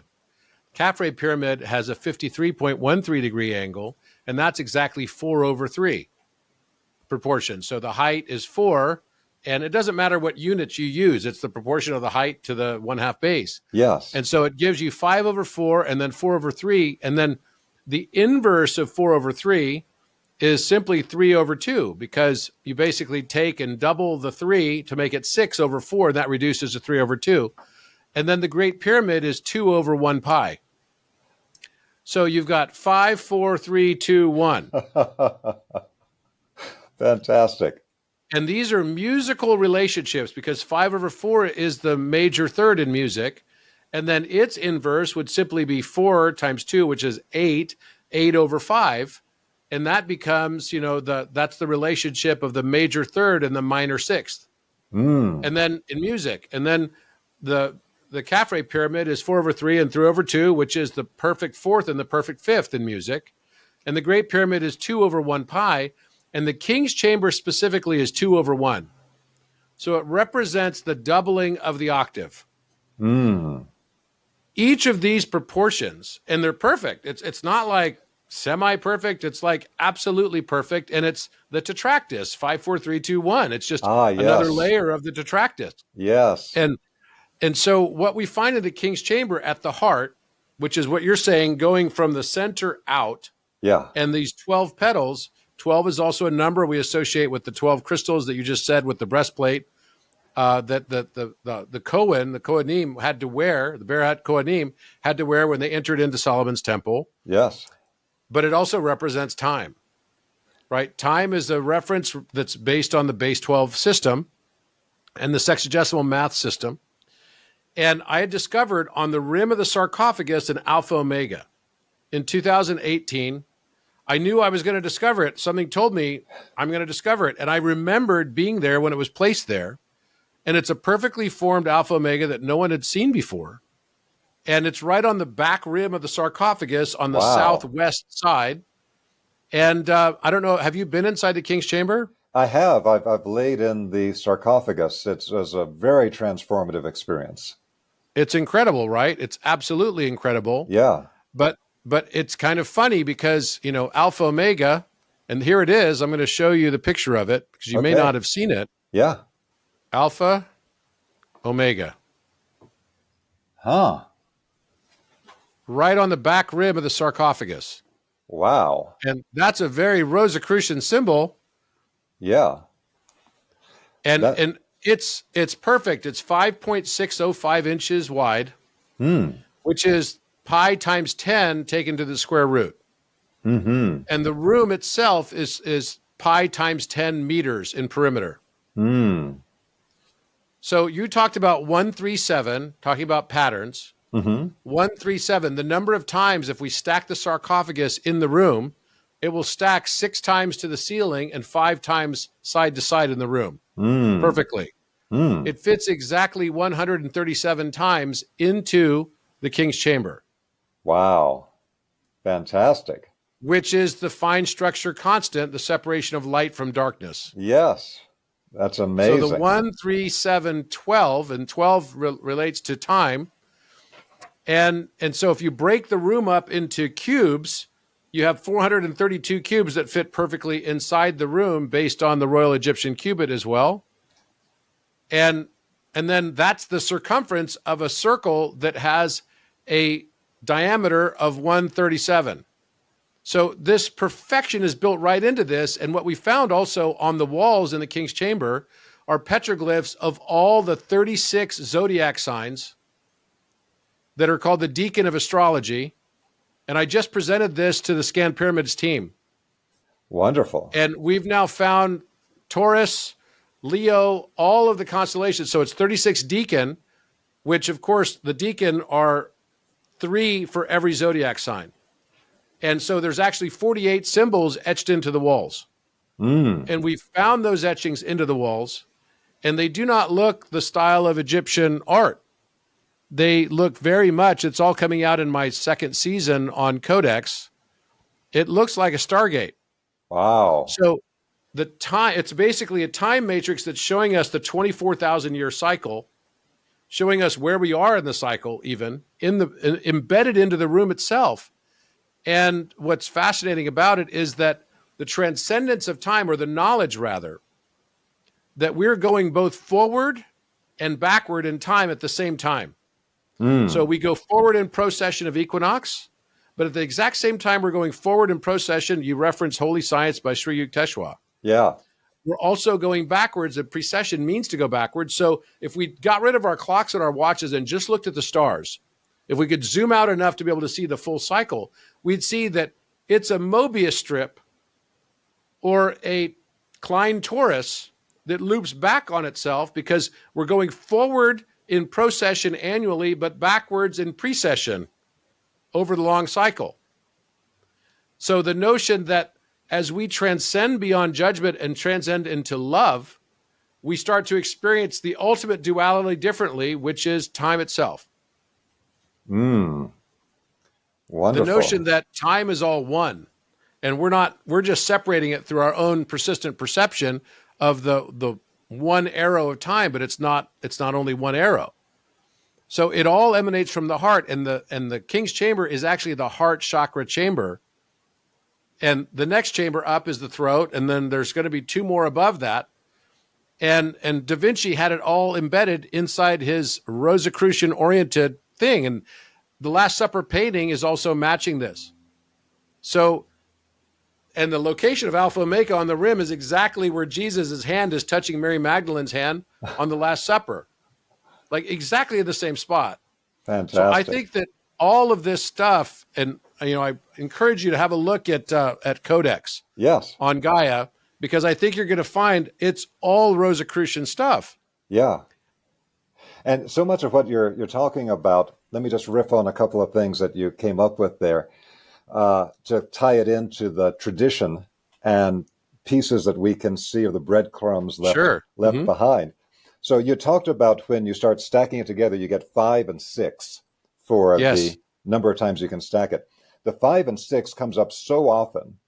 Hexapentagus. Not only in the Rosicrucian work, but in many ancient traditions as well. DNA too.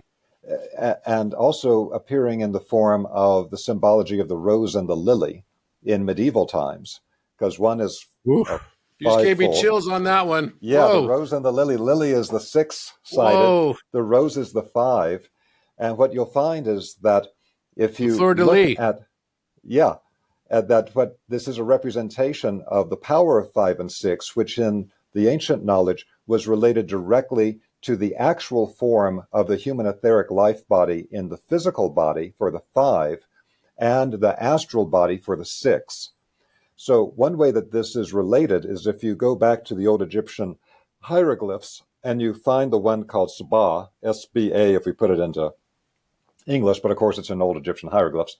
It's the form for a star has a center that comes out. It's like a raised center. It's circular or spherical. And then it has 5 lines coming out from that center. And that's the form for a star. And that's directly related to the 5-foldness of the human physical body when you stand like a star, like in Da Vinci. And because then you've got the heart is sending out the energy to the head and to the arms and to the feet. And so that was actually a form in ancient Egypt for the form of a star related to the 5-foldness of the human etheric life body. Then in the next cultural periods, what they did is they took the termination points and they connected them together into a spin flow pattern that became the pentagram. Rather than from the center outward as straight lines, which is what you'll see in ancient Egypt for the Sabah, you'll then see it in the form of the pentagram after that. And that's why if you look into the fairly hidden types of teachings of, let's say, a great Christian Hermetic master like Stylianos the Teslas, the great Greek Cypriot master who is known to the public as Daskalos, one of the first things he would teach people is that there's a particular type of debased black magic, sacred geometry form that is taught in the Mediterranean that you could project on a person's body to be able to disable them or to try to kill them or do various harmful things to them. And he would teach different ways to be able to create an upright pentagram in the human energy field related to a particular archangelic force that would then literally break apart that projected black magic form of this other geometry that is used in Mediterranean magic. And so these actually then have particular applications in the deeper hidden teachings of the tradition, whether it's in the Egyptian form of the radiation from the heart in 5 directions, or it's in the form of the pentagram. Then the 6-pointed star becomes related to the form of the human astral body. And the fascinating thing about this is that, this really got popularized with the work of Bernard Perona, known to the public as Drunvalo Melchizedek, with the Flower of Life workshops. But a lot of the fundamental information about what Merkaba was understood to be in the ancient world was not included in the workshop. And so if you could go back, let's say, it's probably at least 60 years before the Flower of Life workshop came out, you can go to private teachings that Rudolf Steiner gave to his initiates in Switzerland and in other countries around Europe. And what he told them at the time is that the human etheric life body is related to this 5-pointed star form in your energy body. It's literal. It's not a metaphor. And the same thing is true for a 6-pointed star in your energy body. And he said at the time, it's not a flat 6-pointed star. It's a 3-dimensional form. You'd have to rotate it on its axis to see what it is. And so essentially, that's the stellated octahedron. That's the star tetrahedron of Leonardo. And so that's what then got popularized as the Merkaba in that later work, because that is a form of the human astral body. So whether it's represented as the rose and the lily with the 5 and the 6, or as the form of the pentagram and the hexagram, which particularly became the forms in medieval times, these are actually related to the geometric forms of the human energy body. And so to see the 5 and the 6 that you talked about inside the Great Pyramid, this is like such a key coding in the ancient tradition of 5 and 6 together, because it's the key to activating the life energy body and the consciousness body. So another thing. This is really illuminating. I mean, it's so funny that you're saying this, because literally on my whiteboard right now, I've got this whole thing, 6/5, which is really the Philosopher's Stone proportion of the pyramid. It's the same one on the dollar bill, on the backside of the dollar bill. It has a height of 6 and a base of 5. I just went to visit that pyramid there's one Gaius Cestius pyramid in Rome that is exactly that proportion. The same as the dollar bill. And it's also the same one that Queen Victoria made for her dead husband, to commemorate him, Albert, in Scotland. And it's a very sharp pyramid with a 67.4-degree angle. Nice. And it's if you take the circle of Vitruvian Man and the square base, connect the base of the square to the top of the circle, it makes exactly that pyramid. Wow. It's the 6/5 relationship that you're talking about. And the fantastic. King's Chamber has the same proportionality, because, to draw a pentagon in geometry without measurement is not exactly the easiest thing, right? There's a few methods to be able to do it. The way that Albrecht Dürer outlines is actually not correct. It doesn't make a perfect pentagon. And we've measured it on GeoGebra. It's close, but it's not perfect. The simple way to do it is to take the proportions of the King's Chamber, which is the 2-to-1 rectangle. And from the 2-to-1 rectangle, you can make very easily, without any measurements at all, a perfect pentagon. Fantastic. So this relationship of 5 and 6 is built into the proportion of the King's Chamber. Wonderful. That's fantastic. And that's kind of, so please keep going what you're saying, but I'm just riffing off of what you're saying now, because I'm connecting so many dots. Well, let me take it a little bit further then, because what you're saying is so exciting. That so if we look at this 5 and 6 relationship to the etheric life body and the astral body, and that being connected with all these other manifestations, because a lot of this has to do, of course, in the King's Chamber of the Great Pyramid, with an initiatory process.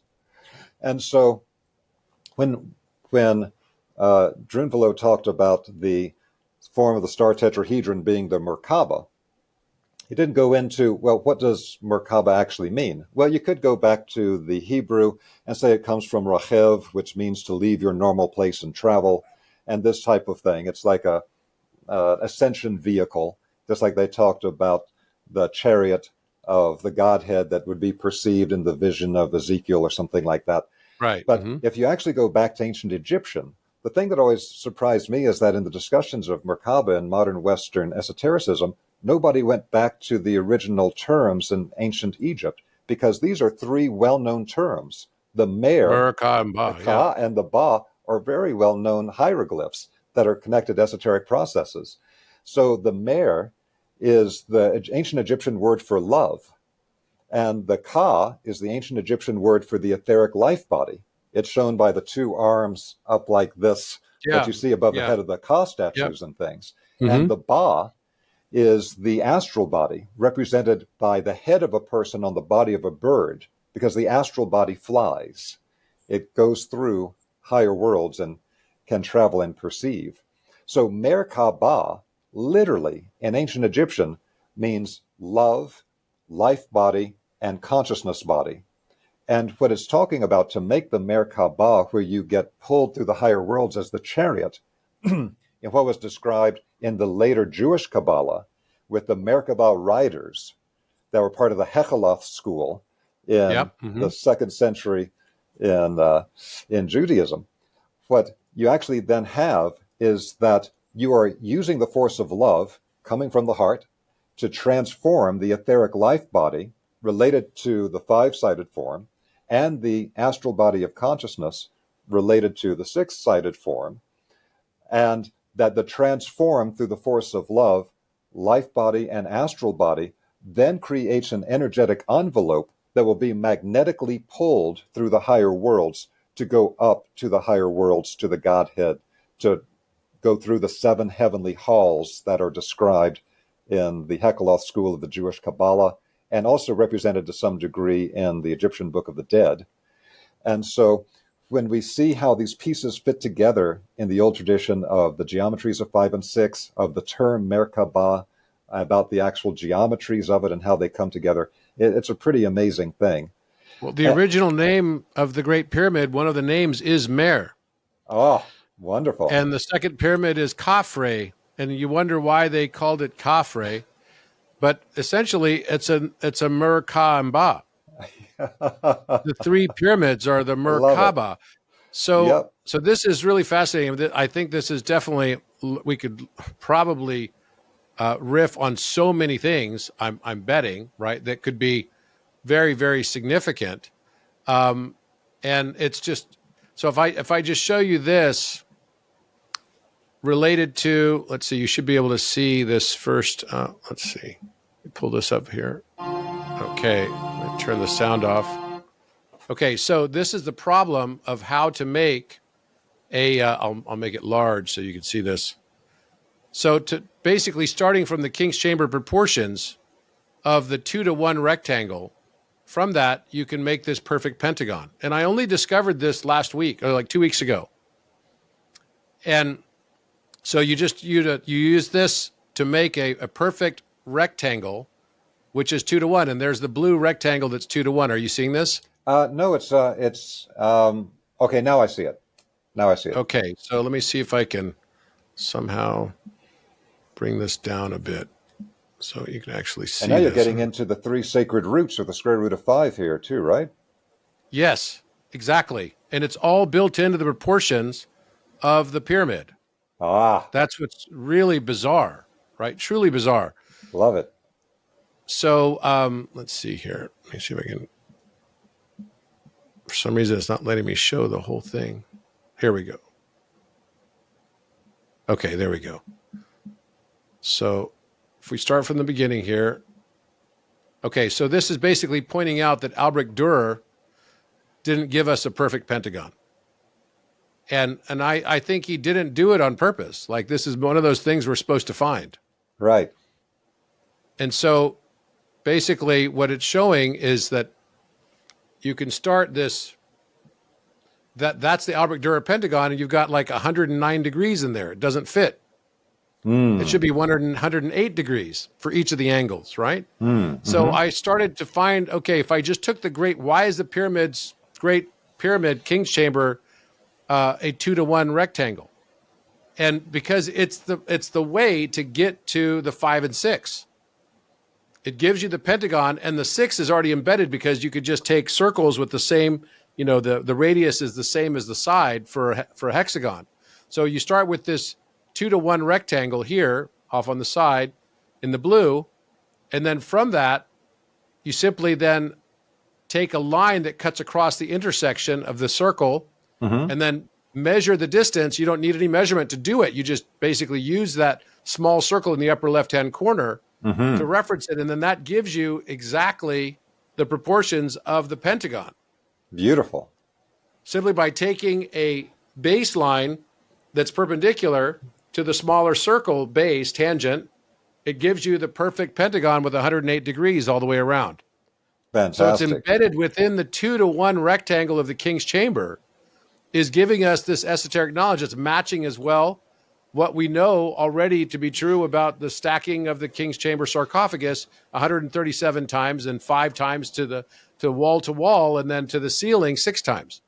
Fantastic. And to me, that's like it's showing this embodiment of what you're talking about in Rosicrucianism. And by the way, the Alpha Omega is believed to be, by many, the symbol that's on the side of the mother ship Athena for the Arcturians.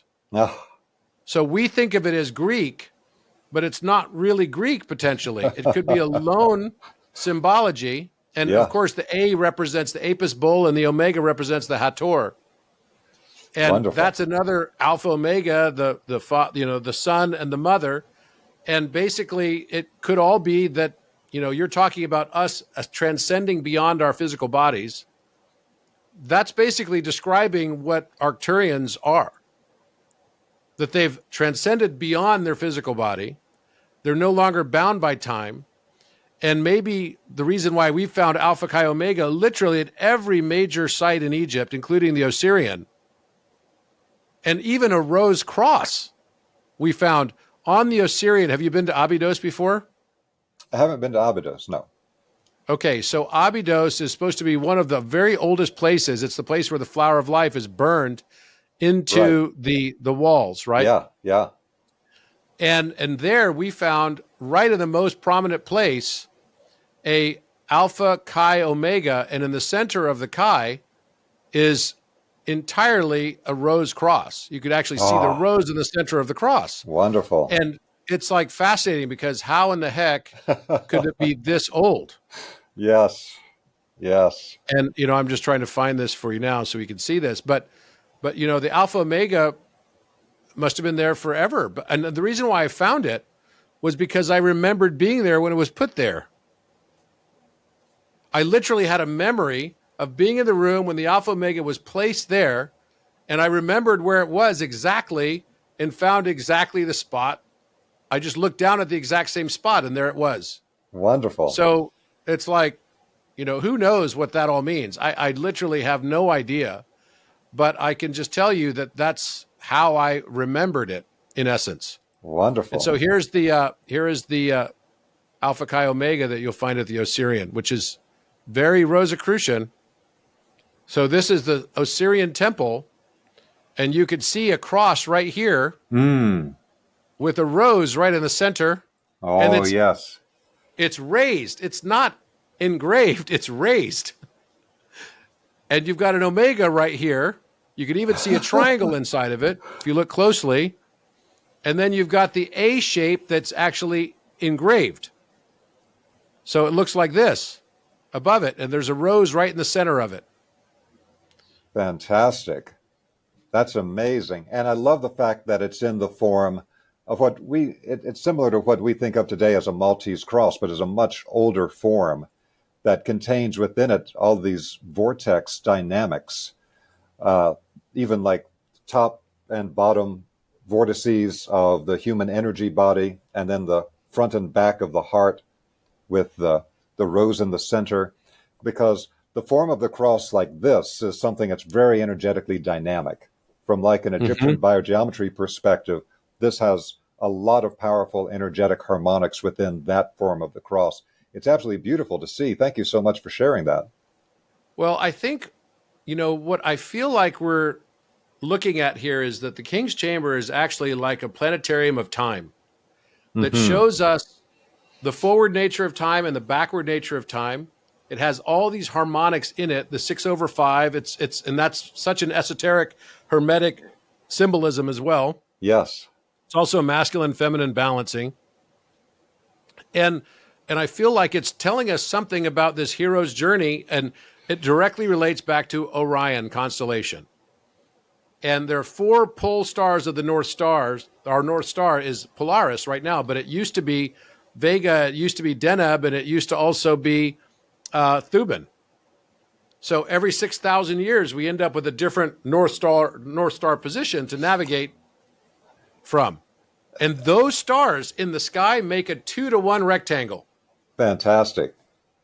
Yeah, it's fascinating. If you look back in the tradition, you can find these aspects where there are these four stars in the four cardinal points of the heavens related to what later became the four writers of the Gospels in Christianity. So, you got the lion, and you got the bull, and you've got the man, which is related to Aquarius, and then you've got the eagle. And the eagle, of course, is Scorpio. And so each one of these then, with the cosmic cross of what creates the perfect 180 degrees, 90 degrees form in the sky of these four positions, then become related to the four writers of the gospel for the New Testament, with the most esoteric gospel, of course, being that of John, who is the eagle initiate. And the eagle is the higher octave of Scorpio.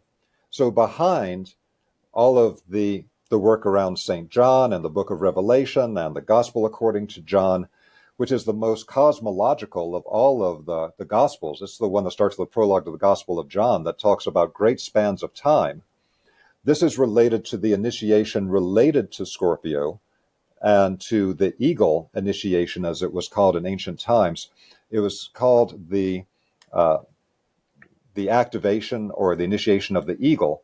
And the concept there is that you are training a person to be able to see across time. Because normally, let's say that time is a river as a metaphor, a person standing on the bank of the river, if the moment that we are seeing at the river right now, right in front of us, that's like the present moment in time, if it's the river of time. If we look to one side, we can look off into the future. Look to the other side, look off into the past. But the eagle can rise up above the bank and see it from above and see the entire unbroken river of time from the past to the future, which means all of the alchemical stages that have to occur in an orderly process to reach the final teleological destination. And that's the manifestation of the vision of the eagle in esoteric Christianity, is with the work of John as the eagle initiate. But it's so deeply embedded in this type of stellar knowledge, and to get trained to see across time and see time as complete patterns, past, present, and future, as an alchemical stages of development sequence. And that's been a part of the tradition for a very long time. I also want to touch on something else amazing that you talked about, which is about the different slope angles of the pyramid. Uh-huh. And I wanted to share that back in the 1980s, I was very fortunate to take a few classes with Marcel Vogel. And Marcel Vogel was known as the IBM scientist who helped to develop the magnetic coding for hard drives. And so he helped create all of our modern computer technology by creating the magnetic coding for hard drives. But he later became known as the guy that created the Vogel crystal, which is a very precisely cut, double-terminated crystal. And so it was great to be able to work with him directly at that time and take some trainings from him. But what's fascinating with that is you can still find pictures on the internet where he understood how mind power interacts with physical matter, particularly through crystalline matrices.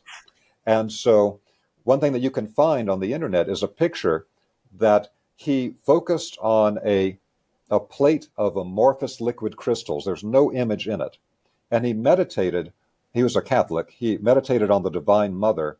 And what you'll see in the picture is a perfect picture of a robed woman, the Divine Mother, in color on the liquid crystal template that he imprinted with the force of his mind. Wow. It's absolutely incredible when you see it.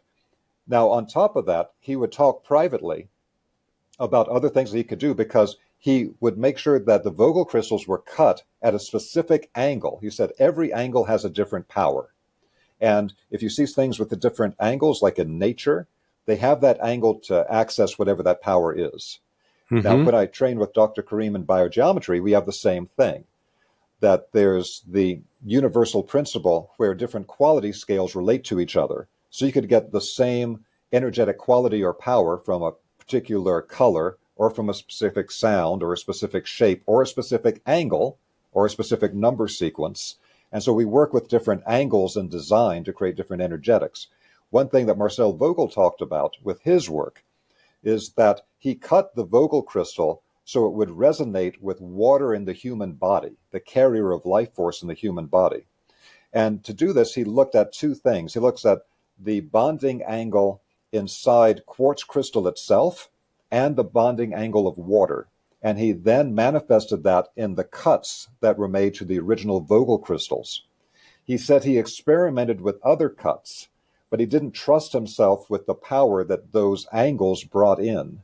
So he told the story one time that he was giving a lecture in an auditorium, and somebody in the audience decided to screw with him and had launched a kind of psychic attack on him as he was speaking. And what he had done is he had a specific crystal that he had figured out what is the angle for levitation effects. A specific angle that would allow things to lessen their weight and to levitate, like, Tibetans with the blocks and the whole thing. Yeah. And so he had that with him, and he picked it up, and he looked at the person, and with the crystal in his hand cut to that angle, he made the person rise above his chair and then slammed him back down. But he was so disappointed with himself from that, he says he broke the crystal and he would never use it again because he couldn't trust himself with the power of it. So there's a whole aspect here about the power of angles. If we look at all these different angles that are cut into these different structures in the ancient world, the pyramids and such, and if you go to Nubia, then you've got these really severe angles, or some of the things those the are the Russians are doing. 67.4 degree. Those are the philosopher's stone proportion. Yeah, so they're related to very specific powers that are absolutely amazing. This gets us into the energy science of ancient So it's Egypt. funny, just we'll have to finish probably on this, but Yeah, you mentioned the bull, the eagle, the man, and the lion, yes, which of course are the references from Ezekiel as well to the Ark of the Covenant faces. yes, exactly. And that's Which what came into the New Testament. I believe the Ark was actually in the king's chamber and was in the sarcophagus because its proportions fit exactly inside of it. Oh, beautiful. And so here's the thing, the walls, I'll show you the walls. Okay. So these are the LiDAR scans of the walls. So this is a bull right here. Mm. If I can expand, I don't know why it doesn't give me the full. There we go. Okay, so you can see a bull right in here. Yes, yeah.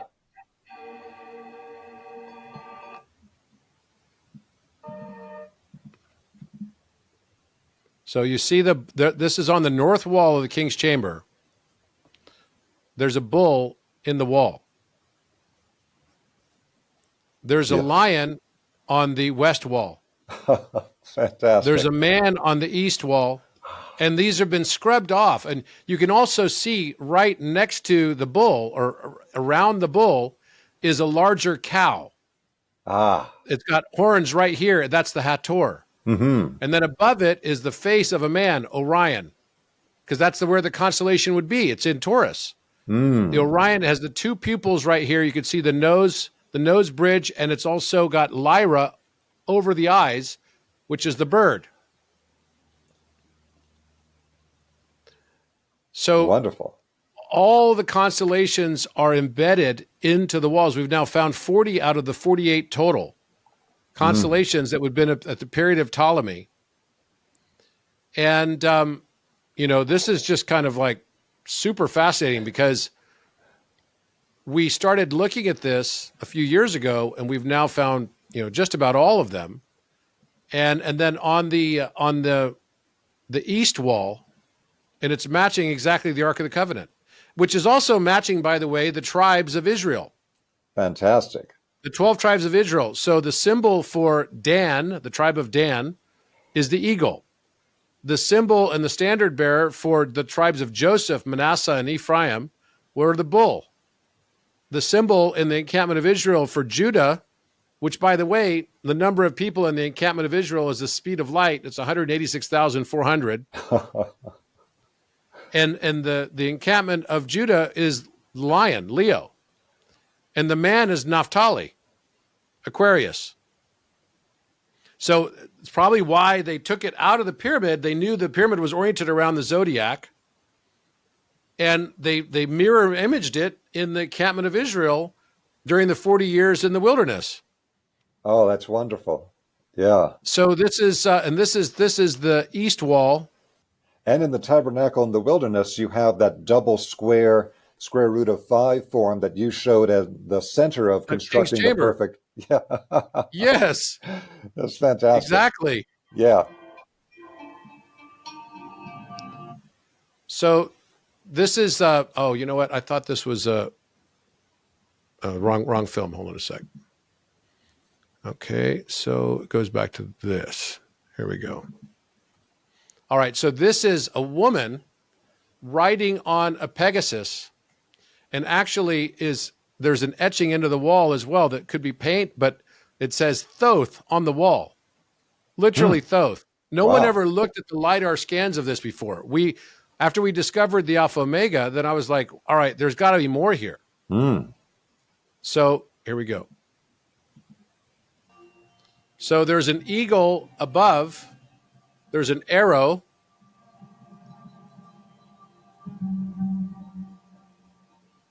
And then right by the legs of the horse, it says Thoth on the wall. Wow. Fantastic. So I think Da Vinci left the Thoth. I think these etchings are part of the structure. They're almost underneath the surface, although you could see it at the surface as well. Uh-huh. And this is exactly the position of the constellations: Delphinus, Pegasus, Sagitta, and Aquila. They're all in these exact correct spots. And then the upper left of the eagle is a fish shape right here, a Vesca piscis. And the fish shape is the Piscis austrinus, exactly where it's supposed to be. Fantastic. So this is a zodiac reference. The whole thing is the deacon of astrology. So if you look at it now without this, see the hand right here, the woman's head riding on the horse, the rear legs of the horse right here. Here's it says Thoth. Thoth. Oh. We don't know who left that there because that's obviously like English or Latin or Italian or something. It would be the same spelling. Yeah. But there's a bird up here. And so we had no idea. We'd mapped the wall from based on what we could perceive and see. And then someone on our team who is an expert in the deacon of astrology said, wait a minute, that's Delphinus, Pegasus shooting the Sagitta at the Aquila. And then there's got to be a fish in the upper left of the wing of the bird. And there was. And we started mapping all the walls. And it's all matching this same story, right? Which is, I believe, the story of mankind going through this cycle of, its ascension. Even down to Vitruvian man. Vitruvian man here, he had placed inside the Vitruvian man, he hid all of this esoteric knowledge. I mean, look at this. This is pretty funny. Here's the Vitruvian man, and he's got the strangest abs I've ever seen. Because look, he's got 3 diamonds right here. Ah. Who has diamonds for abs? Yeah. Well, those are actually Orion's belt. Ah. It's actually the pyramids, all 3 pyramids. And here's the Sphinx. Fantastic. Amazing. I mean, kind of hilarious, right? Yeah, that's great. Oh. He even embedded in the Vitruvian man at the heart chakra chamber this weird shape, which is exactly the shape of the king's chamber. This is the shape, and this is the line where the heart chakra chamber is, which is the king's chamber. And it's the time chamber. It's the 4th dimension. So the fourth dimension is when we start to learn to transcend out to go to the fifth and transcend through time and perceive time entirely differently. And I think that's where we are right now. I think Yeah. that's the deal. And this is the cycle right here. The King's Chamber becomes all these zodiac signs. It's just like the encampment of Israel, the 12 tribes. Yes. And each of the corners represent the four North Pole positions that are then with different stars. Thuban, which I showed that other picture earlier. Thuban, Vega, Polaris, and Deneb. Mm-hmm. And the Orion, and if the sarcophagus were in the center of the room, it perfectly matches the three belt stars of Orion, which is something about what you're talking about from this gut, right? Yeah. And this is understanding the past. When we finally move into this, because the gut or the solar plexus is representing our past. Yeah. Mankind understanding its past, we have to pull the sarcophagus back to the center to understand our past. And these are the three kings, right? The three kings of the time of Jesus' births and Christ's consciousness, representing the return. So the three, obviously that's Altinach, Almanac, and Mintaka. Fantastic. That's great work. Oh, I can't hear you now for some reason. Can you hear me now? Yes, I can. I can hear you now. Okay, Great. so we're back. I don't know what happened. Fantastic. It just changed it to Microsoft Teams. But so I think we're kind of at the end anyway. So that was the point where you're supposed to go, wow. No, that is amazing. That's fantastic. Thank you for sharing that. And it inspires me to share one thing with you along the Go lines ahead. of this, that there was an incredible body of German research that was done in the mid part of the last century, connected to a body of work based in Switzerland called geobiology. So what they were doing is they were mapping all types of phenomena related to Earth energies and the energetic qualities of power spots, of finding the energetic grids in the Earth and their exact distance apart, where there were different polarities and intersections of the grids, all these types of things. And one of their discoveries was the form of an energetic grid that's in a cube form, roughly 10 meters in every direction. And so that 10-meter cube, that's an energetic structure in space that they began to identify in the German research, became known as the Benker grid because of Mr. Benker, who found it. So I was very fascinated. They had found these energetic cubes structured on the Earth, connected to the Earth grids, but actually in space and stacked in space. And I was at the time doing research on the stones used in the Holy of Holies in the Temple of Solomon. And so one of the things I found fascinating is that, of course, the Holy of Holies is a cube, and that what they give as the dimensions of it in the Old Testament are extremely similar to what was found empirically by the Germans in finding this Benker cube structure. Now, I found that really fascinating because one thing I learned from Dr. Karim with the biogeometry work is that in classical times, it was very common to build on the Earth grids, not only the Earth grids that are what we think of as lines in the Earth and then they rise up like walls, but there's also Earth grids that cut across at heights. And so what you would find very commonly, and he spent time in Egypt and at Giza Plateau and looking at the relationship to the Earth grids that they built these structures on. The thing I found so fascinating is that this energetic three-dimensional cubical grid structure empirically found by the Germans of the Benker grid was almost an identical match for the cube of the Holy of Holies in the Temple of Solomon. So this is an energetic structure at a major power spot on the Earth, and using the ancient method of building the walls of the structure along the lines of the already existing subtle energy grid existing in these power spots. So I just wanted to share that with you because that's something that's really opened up a Super lot interesting for me. Yeah. Yeah, because it's almost like they're, what's the word? Like magnifying the resonance of the local place. And maybe that's why, Yes. I mean, the Giza Plateau is known as the throat chakra of the Earth. And so you've got Lake Titicaca, which is supposed to be the sacral chakra. The root chakra is Mount Shasta, right? There's all these chakras around the earth. Yeah. The maybe part of the reason why Egypt is so interesting in the awareness now, the collective consciousness, is because we're kind of moving into this throat chakra, and that's why everything seems totally not quite right. Everything's a little bit off because everyone's having to confront their own honesty now on everything, and every Yeah. feeling that was not felt and every word that was not said but wanted to be said is now being said. And then everyone's like, well, what is truth? Well, as you said, the only way you can get a semblance of potentially the truth would be to get 12 of the subjective perspectives of that truth. That maybe we're not living in an objective material reality as much as we're living in a subjective mental reality. And mentalism being the core principle. And so the one divides itself into the many for the joy of perceiving itself through our unique eyes of perspective.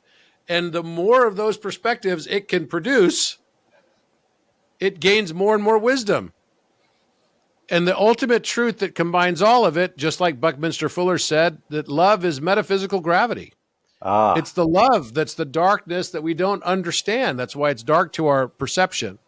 So it's such a beautiful thing. And to me, I think it's pointing back to this beautiful aspect of the one perceiving itself for the joy of perceiving itself, gaining wisdom, learning how to love and how to be loved from every different possible perspective of perception, and then the joy of coming one again. And we're just going through these different cycles of the zodiac, which all this metaphor is transiting all around us. And this is the story of humanity going through this zodiac to serve this purpose for the one to perceive itself. And I think it's just magnificently beautiful. And I really value your input because you have so much, a vast array of knowledge to pull upon that could really advance what's happening with this, because it is definitely now really advancing rapidly. But we need more people, like people who have the kind of very broad knowledge like you have, which is extraordinarily rare. And I've got to get you to come on a trip with us to Egypt. We do these trips that are of discovery, and it's incredible. And I brought a lot of people that you know already. Yes, I've heard from some of them about your trips. It sounds fantastic. Well, thank you so much for all the kind words. I've so enjoyed being here with you today. Thank you for everything that you've shared and all the amazing work you're doing. It's been an absolute pleasure to visit with you today and to be able to share so much. Thank you again. You've really taught us today about Rosicrucianism, and I have a feeling that in a past life I was a Rosicrucian. So I'm definitely feeling this, and now I'm starting to wonder, okay, who was Robert Gilbert, the other RG? There's probably we're the two RGs, yes. That's right. We're the R squared G, right? So. But I'm really fascinated now to figure out, because I've met other people along my journey. Do you know Matthias Di Stefano? I haven't spent time with him in person, but I know him through being at Gaia. Yes. We went to Egypt together in December. We went again to Egypt together about a month and a half ago. Wonderful. And then we went to Scotland together. We spent the night outside at Clavicairn, which is supposed to be, it's an Orion time-space portal as well. And we've been working together on so many things. He's very different than me, but we somehow get the same kinds of information coming in. It's just, he gets it energetically, I get it more mathematically. Yes. And I'm sure that with all of your knowledge, there's quite a team that we've assembled that we call ourselves the Ascenders. I love it. That's great. So I have a feeling that you are definitely invited into that club, and probably you've invited yourself through time, because I have a feeling you're going to be finding, and you have already been finding, the things you've been leaving to yourself through time. Absolutely. Yep. That's a good topic for us to talk about in the future. Absolutely. Absolutely. Well, thank you so much, Robert. It's been such a pleasure.